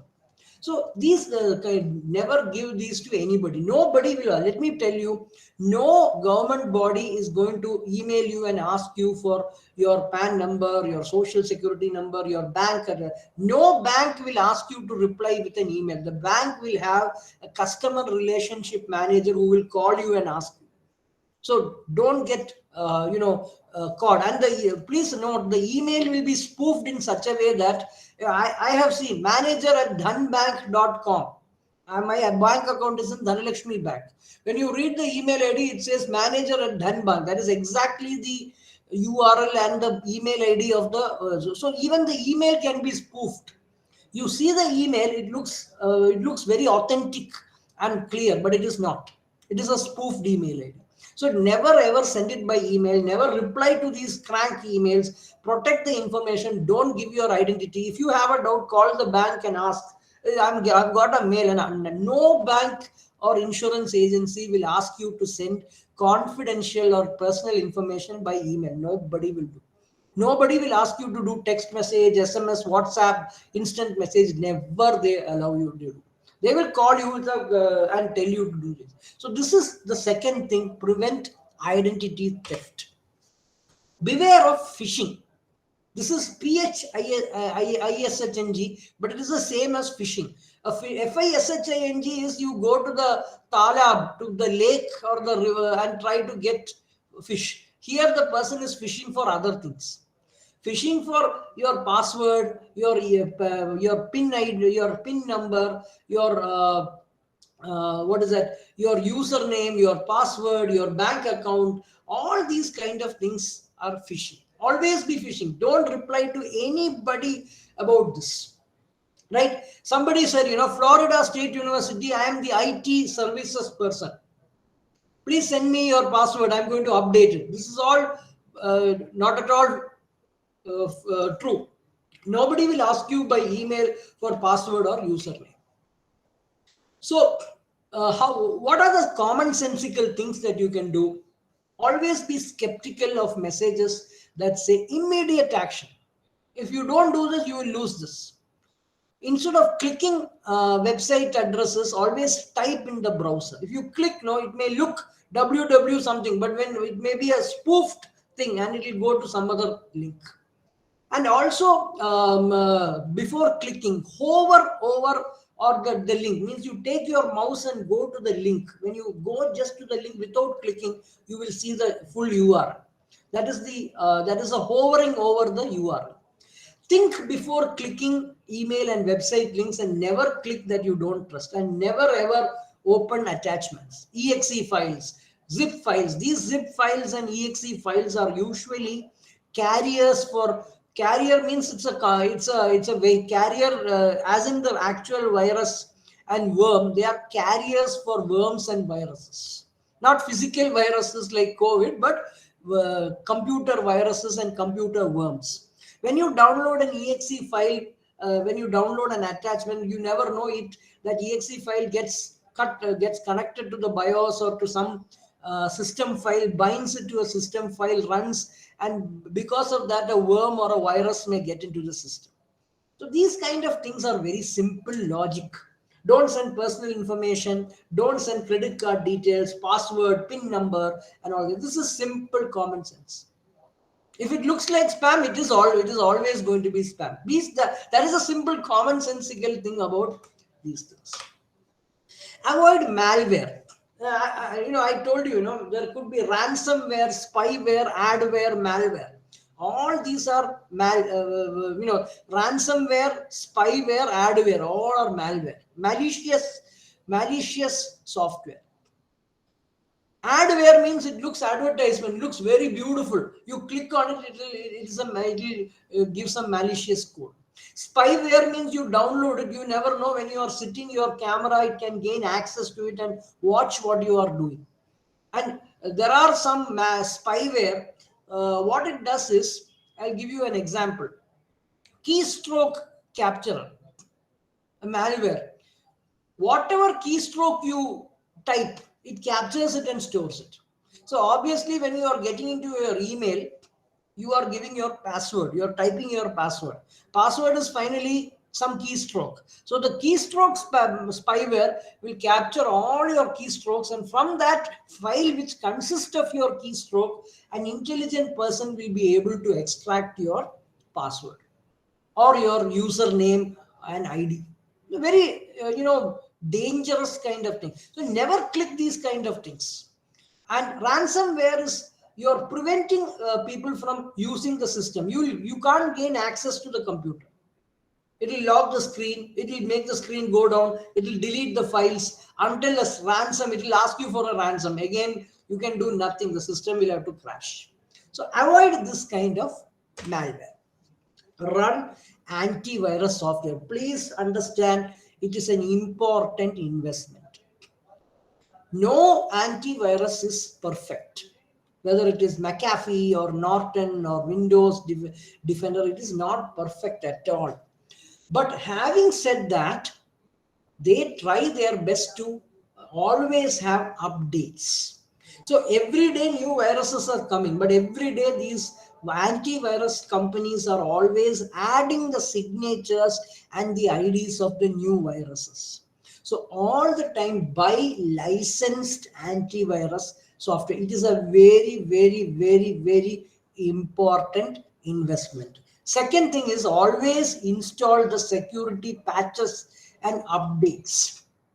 Even if it is a McAfee, you think, when you open your computer, no, Windows is asking for updates. Mere ko time nahi hai, it takes 20 minutes to install. I have so much of work. Okay, don't do it today. But in the evening, when you have finished your work, please make it a point to install those software and security updates, those patches. Whether it is in the software or in the operating system or in the apps, please install those updates.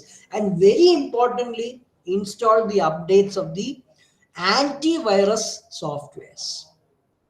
Very, very important. And you can even ask your network person to do one thing, that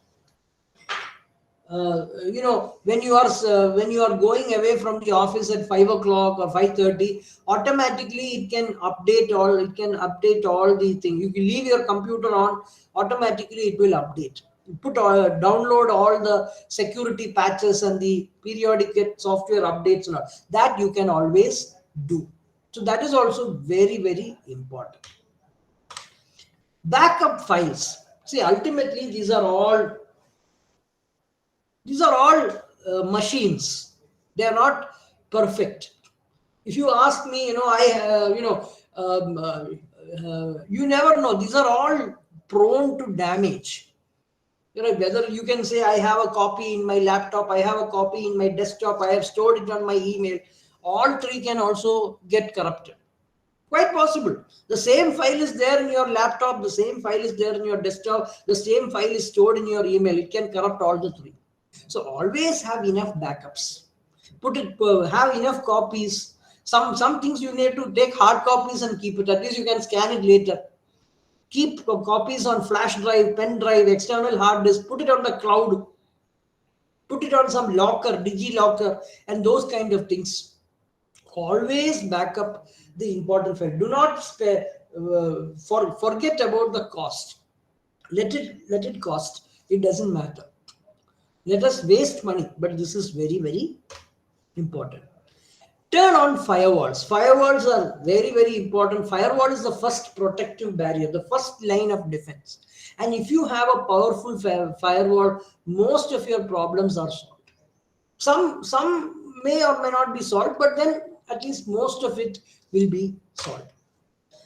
Finally, social engineering. I told you, I am so and so, I'll give you $1 million. Nobody is going to give you $1 million. There is no free lunch. Be very careful on these kind of things. They're tricking people to diverging private information, calls, emails, websites, text messages, interviews, and so on. Never ever accept these things. They are not true. When you have this, many a time they trick you by asking you, participate in a survey, we will give you a voucher. Give your share information, we'll give you a gift coupon. These are all never going to work out. Now, nobody will do these things. Nobody will give these things free of cost. We have to be very clear. When you see this, just delete it. It is a spam. And of course, finally, social media, be aware of what you post online, because everything that you post on social media sticks. It sticks.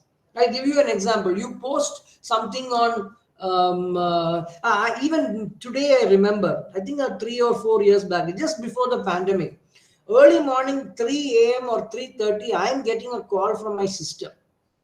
She lives in San Francisco. I took the phone, 5 minutes, she was just shouting at me in my mother tongue Malayalam. Going on shouting. I can't even hear what she's telling. She went on shouting. Then I said, you please, I'm already sleepy. I'm woke up, it's 3 a.m. in India. It may be 2 p.m. in US, but it's 3 a.m. today. What do you want? I said, you look into your Facebook page. When I looked into my Facebook page, somebody had posted some very, very sleazy material. I did not know. Then only I came to know that there is a privacy setting that says that you cannot allow anybody to post anything in your wall without permission.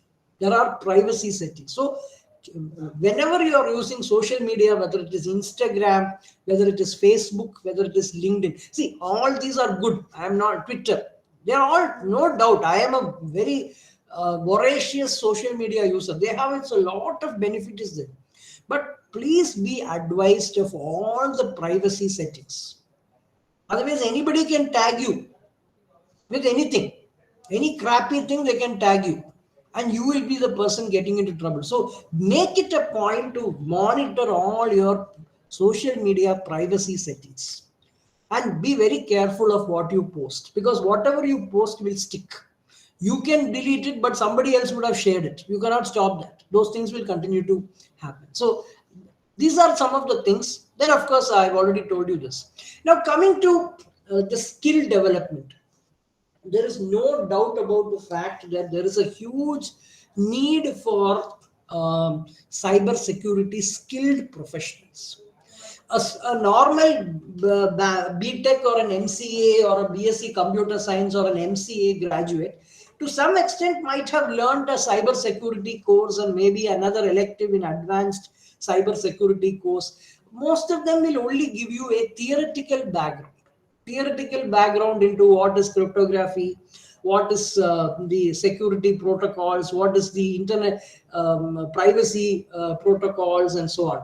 Kerberos or Diffie-Hellman's key exchange, RSA algorithm, and so on. But that is only from a very theoretical or a fundamental level. I think none of the top universities may have any practical hands-on cyber security sessions. Some of the top universities are doing. I think every university and college is having an elective or a course on 1 or 2 courses on cyber security and information security, but it's probably not enough, especially when you are in such an age where everything is smart. And the NASCOM numbers are also very, very serious. Almost a lot of attacks are happening. An Indian firm faces 1,738 cyber attacks compared to 757 attacks per organization globally. It's in a very small time period. And there is definitely a huge need for cyber security professionals and it's poised to have 1 million jobs and $35 billion in 2012. So obviously you have a BTech or a BSc or an MCA or a BCA or an MTech, but it is absolutely necessary that you need hands-on certifications to develop your skill in cyber security. So these are some of the best certifications that are available in India. The first three are basically entry level certifications. CompTIA, Security Plus, most of them are certifications where you can study on your own, do the exercises online, but you have to write an exam and pay a fee for that. But that fee is probably in the order of say $300. Some of them may be $1,000, $1,500. Plus, most of these certifications come with an expiry date. They are not permanent or perpetual. After 3 years, you have to update, or 2 years later, you have to gain some points. 5 years later, you have to take the next level, and so on. Maybe for 4 or 5 years later, they become outdated or outmoded. That is also possible. But the first three ones are generally in entry level: CompTIA, Security Plus, GSEC, Security Essential Certification, and SSCP, System Security Certified Practitioner. And what generally happens is that you are given a kind of a complete knowledge on most of these certifications. You get a complete knowledge on, you get hands-on training, in terms of access controls, how to manage the security in the network, operations, the monitoring, incident reporting, incident monitoring, malware, how to analyze the risk, how to go for the recovery response, cryptography, protocols, networks, how to look at malicious code, and so on. And also at a what should I say, at a enterprise level, how to have a perimeter security, and so on. So these are some of the things that kind of come. But the first two, that is CompTIA, Security Plus, and GSEC, are entry level. SSCP is an intermediate level certification, System Security Certified Practitioner. CEH, that is Certified Ethical Hacker. This is from the EC Council of India. This is an Indian body. The first three are primarily US based bodies. The CEH, EC Council, is an Indian body, and I think it's very popular. Certified Ethical Hacker from the EC Council of India. That is again a good certification especially on a system level. The CISA and CISM are also more or less intermediate level certifications. They are from ISACA. ISACA is a international professional body on information security, like Computer Society of India is Computer Science Professional Body, IEEE is Electrical and Electronics Professional Body. ISACA is the Information Systems Security Professional Body. They are giving this CISA and CISM certification, Certified Information Systems Auditor and Certified Information Systems Manager. Again, these are between intermediate to higher level things. You can say that CISA is an intermediate certification, CISM is a advanced certification, and probably the most popular is CISSP, Certified Information Security System Security Professional. That is given by ISC Square, and this is probably the most. This is a very advanced level certification, and it's not very easy to pass the exam also. So these are some of the certifications that are actually available with respect to cyber security. So it is very important that we skill ourselves to be ready in today's highly complex, I wouldn't say dangerous, but highly volatile environment. And as I mentioned, 99% of it is simple, commonsensical things. 1%, yes. It's highly recommended that, even if you have a BTech or a BSc or a BCA or an MCA or an MTech, it's to get a practical knowledge, it is always better to take one of these certifications, and then you are employable also in terms of being a professional that is ready to take up these kind of things. Thank you very much. Again, I take the opportunity to thank my mentor, Professor A.K. Nayak, who invited me for this event. I thank the organizers, Professor Subhash Chandra Yadav, and the entire team at CUJ, Dr. Professor Prashant Prashun, Professor Pushpendra Kumar, and all the other organizers. Thank you so much. Over to you. I'll be happy to answer any questions if you have. Thank you. Dear participants, if you have any question, please ask.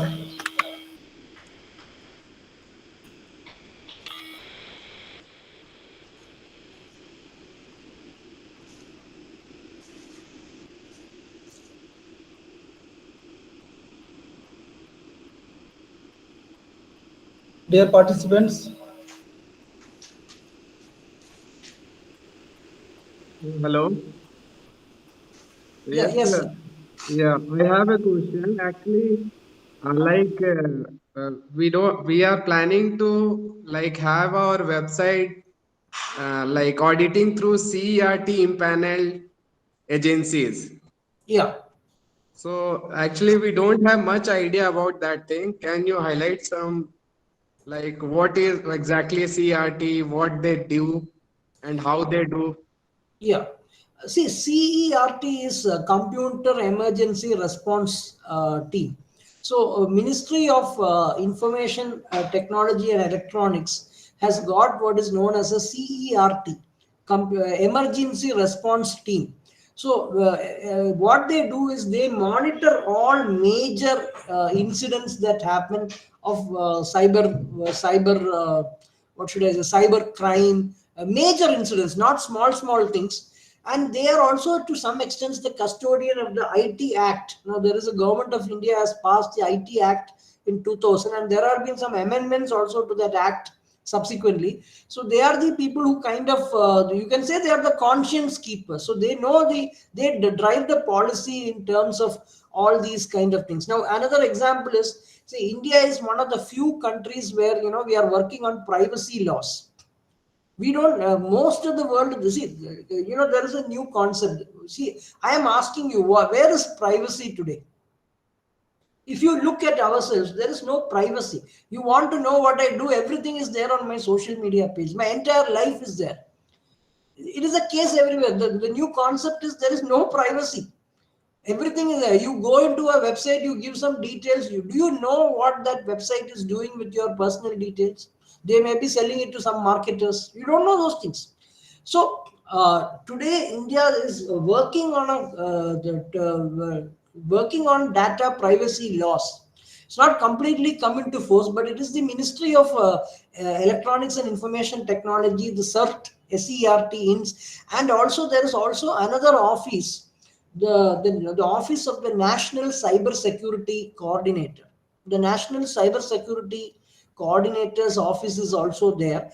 The National Cyber Security Coordinator reports to the NSA, the National Security Advisor. As you know, Dr. Ajit Doval, he reports to him. So there are multiple officers. So CERT is the people, you can say they are the conscience keepers, so it's fine. You can go ahead.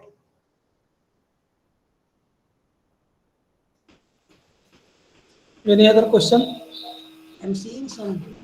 Hello, sir. Yes, sir. Uh, Sir, thank you very much for your nice lecture. We are really enjoying your overall session. Sir, my question is related to day-to-day life.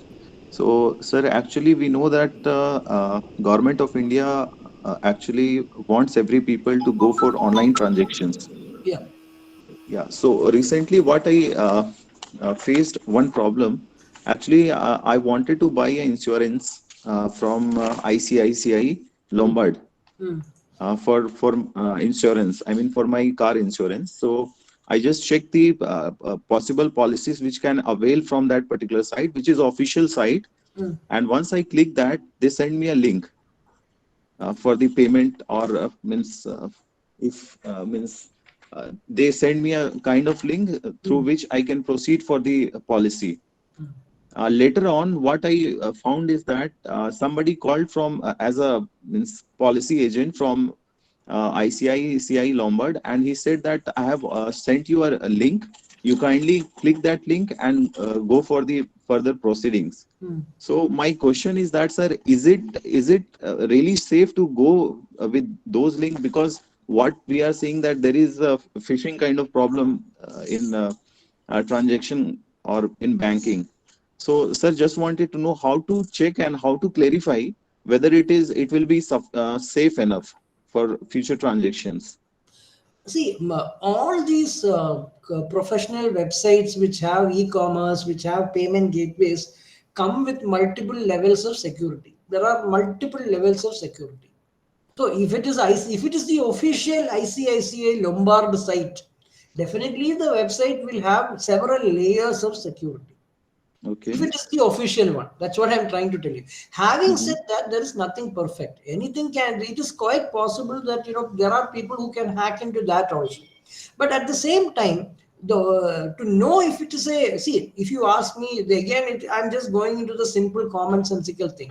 First, what I would do is I would first find out if that guy who called me is an ICICI Lombard employee. If he's a guy who's trying to do some hanky panky, he will probably get some website. See, getting a website is not a big deal. So Yes. the challenge lies in knowing if he's an authorized agent of the ICICI Lombard. I think that is the catch. If he's an authorized person, and he's an authorized person, he's probably giving you a proper website, and the proper website will definitely have some security features, but nothing Mhm. is perfect. As I mentioned, there is nothing called perfection. So Yes. 99.9% of the time you are safe because they have several features. Even a bank, if you take a banking application, Finacle or any commercial banking software, they have so many levels of security which the developer will tell the client this is one security feature. Some of the security features you and me, Aam Aadmi doesn't know. Yes. So that I think that is where the catch is. All commercial websites with payment gateways and e-commerce will have multiple levels of security. By and large, they are okay, but then somebody can still hack them. Okay. Okay. Thank you so much, sir. Thank you, Ramesh sir. Is there any other question? Yes, sir. One more question, sir. That is relevant to this banking Yes, sir. sector. Sir, sometimes we cannot get the message from the banking. And who is the responsible for that? If we Perhaps contact the bank my several feeling. times. My feeling is most of the time it is because of the internet connections that these things don't happen. See, sometimes you are waiting for an SMS. Sometimes you are waiting for a message, a WhatsApp message. Many a time, because of the problems in the network, the internet or the ISP, many of these messages don't come. Because most of these softwares, commercial banking softwares come with a lot of fail-safe. Fail-safe is there. So if you have done a transaction, automatically you should be getting a message. But they have probably sent a message, but the message would have got lost. There is some feedback. Who is there? Yeah, the message would have got lost in the phone network because you're accessing your email through your phone, or you're expecting the email to come from the phone.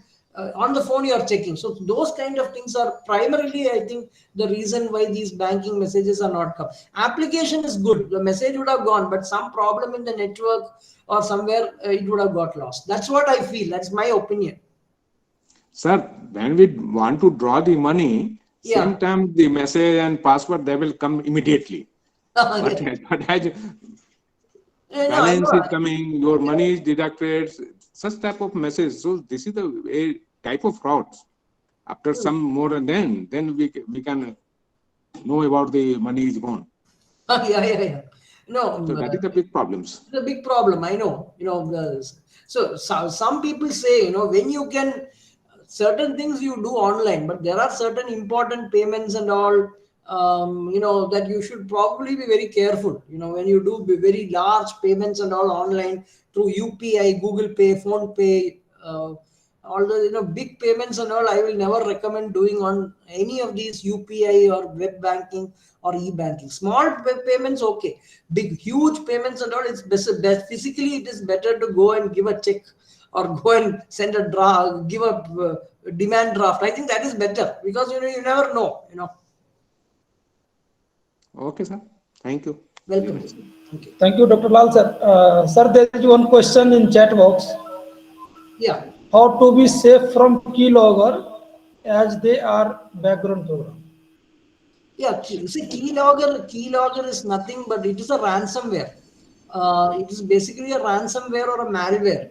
So you have a very good antivirus, it will be able to find out. That's what a good antivirus with updates, it will keep track of all the malware and ransomware. Most likely it will do. That is the only way you can be. But then, as I mentioned, these keyloggers come like a ransomware. They will give you some very attractive information, and based on that, you click and you will get into trouble.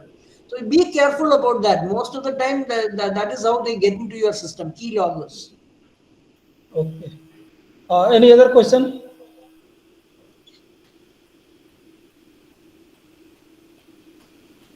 Indeed, it was very nice talk, Prashant ji. But मैं ये कहना चाहूंगा कि सतर्क रहिए, सुरक्षित रहिए. सतर्क रहिए, सुरक्षित रहिए. हाँ. और बहुत अच्छा दिन भी ऐसा ही है ना, आपका दिन भी ऐसा ही है ना, सुरक्षा दिन. सर बहुत जागृति, साइबर जागृति है ना, तो सब सतर्क रहिए. ना नाइस और बहुत इंटरेक्टिव सेशन आपने किया सर. और we will have a long association with blessing of our mentor Professor A.K. Naik sir, who is virtually present here. I was not able to listen all your lecture because I was busy in somewhere in meeting, and one professor from another institute has come to visit us. तो sorry, लेकिन फिर हम आपको physically बुलाएंगे sir अपने central university में, और फिर ऑडिटोरियम में we will have a nice talk by you in front of all the university. Sure. I'm also putting my contact detail. मैं अभी वो chat box में रख रहा हूँ. Just putting.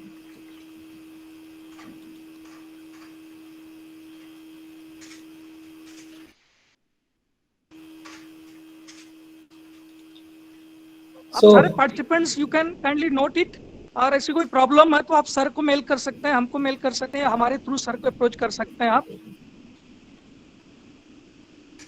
तो मैंने अपना ईमेल आईडी रखा है prashant@amrita, और my name in Facebook, LinkedIn and YouTube is Prashant R. Nair, PRASHANT space R space Nair. Very easy to find me. Thank you very much. Thank you, Subhash. Thank you so much, sir. That was indeed a motivating and extremely informative session, and we are so honored and privileged to have you with us in spite of your busy schedule. You have given us time for this session, so we are so obliged for that. Thank you, sir. Thank you. Now I call upon Dr. Prashant Prasoon, sir, to please present formal vote of thanks for today's session. Please, sir.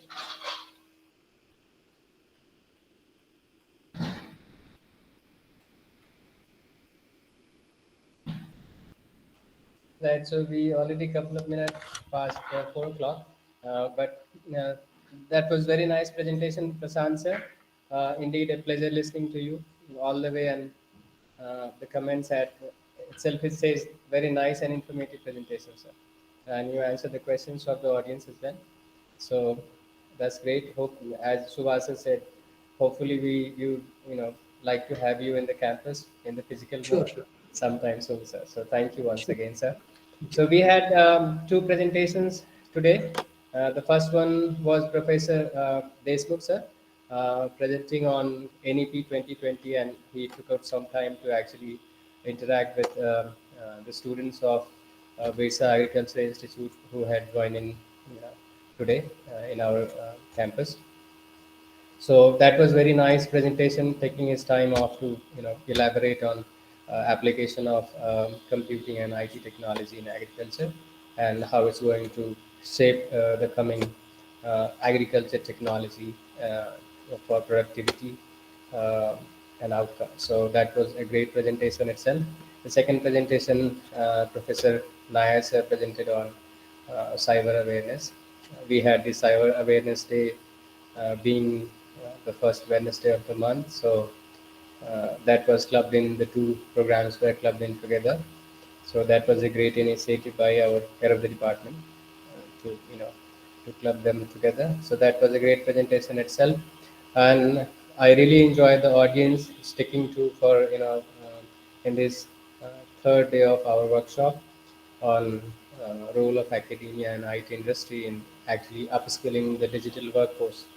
When we talk about all these presentations which has happened till now, it's up to the audience to actually find their path of how digitally empowered from all these topics of the presenters, how and where they find they need to be digitally empowered by learning some of the skills either through the understanding of these talks or exploring further from these understanding in the talks what they can do to upskill themselves to be an integral part of this digital workforce in the 21st century. So that's something for the audience to actually ponder into, look into, explore, and learn something new in this digital era from computing and IT to actually execute some of the skills which would be useful for them um, to be actually a part of this digital workforce, to be more productive and to be more engaging and to be more healthy, to be honest in this digital world. So I hope the audience enjoyed it, and we have two talks lined up tomorrow. So hope to see you all tomorrow. Once again, thanks to Professor A.K. Nayak sir, the mentor and the guide who actually got this 5 days workshop and the experts together on this platform. Thanks to our head of the department, Professor S. Yadav sir, for his contributions. Thanks to my co-coordinators, Dr. Kanodia Sindhuben Bawulal ma'am, Dr. Pushpen Kumar sir, and thanks to our lab attendant Saurabh and Neeraj Kumar for their contribution, and our students, of course, last but not the least, our students and all those who participated in this particular event, so all the audience. Thank you so much. Hope to see you all guys tomorrow. Thank you. Closing it.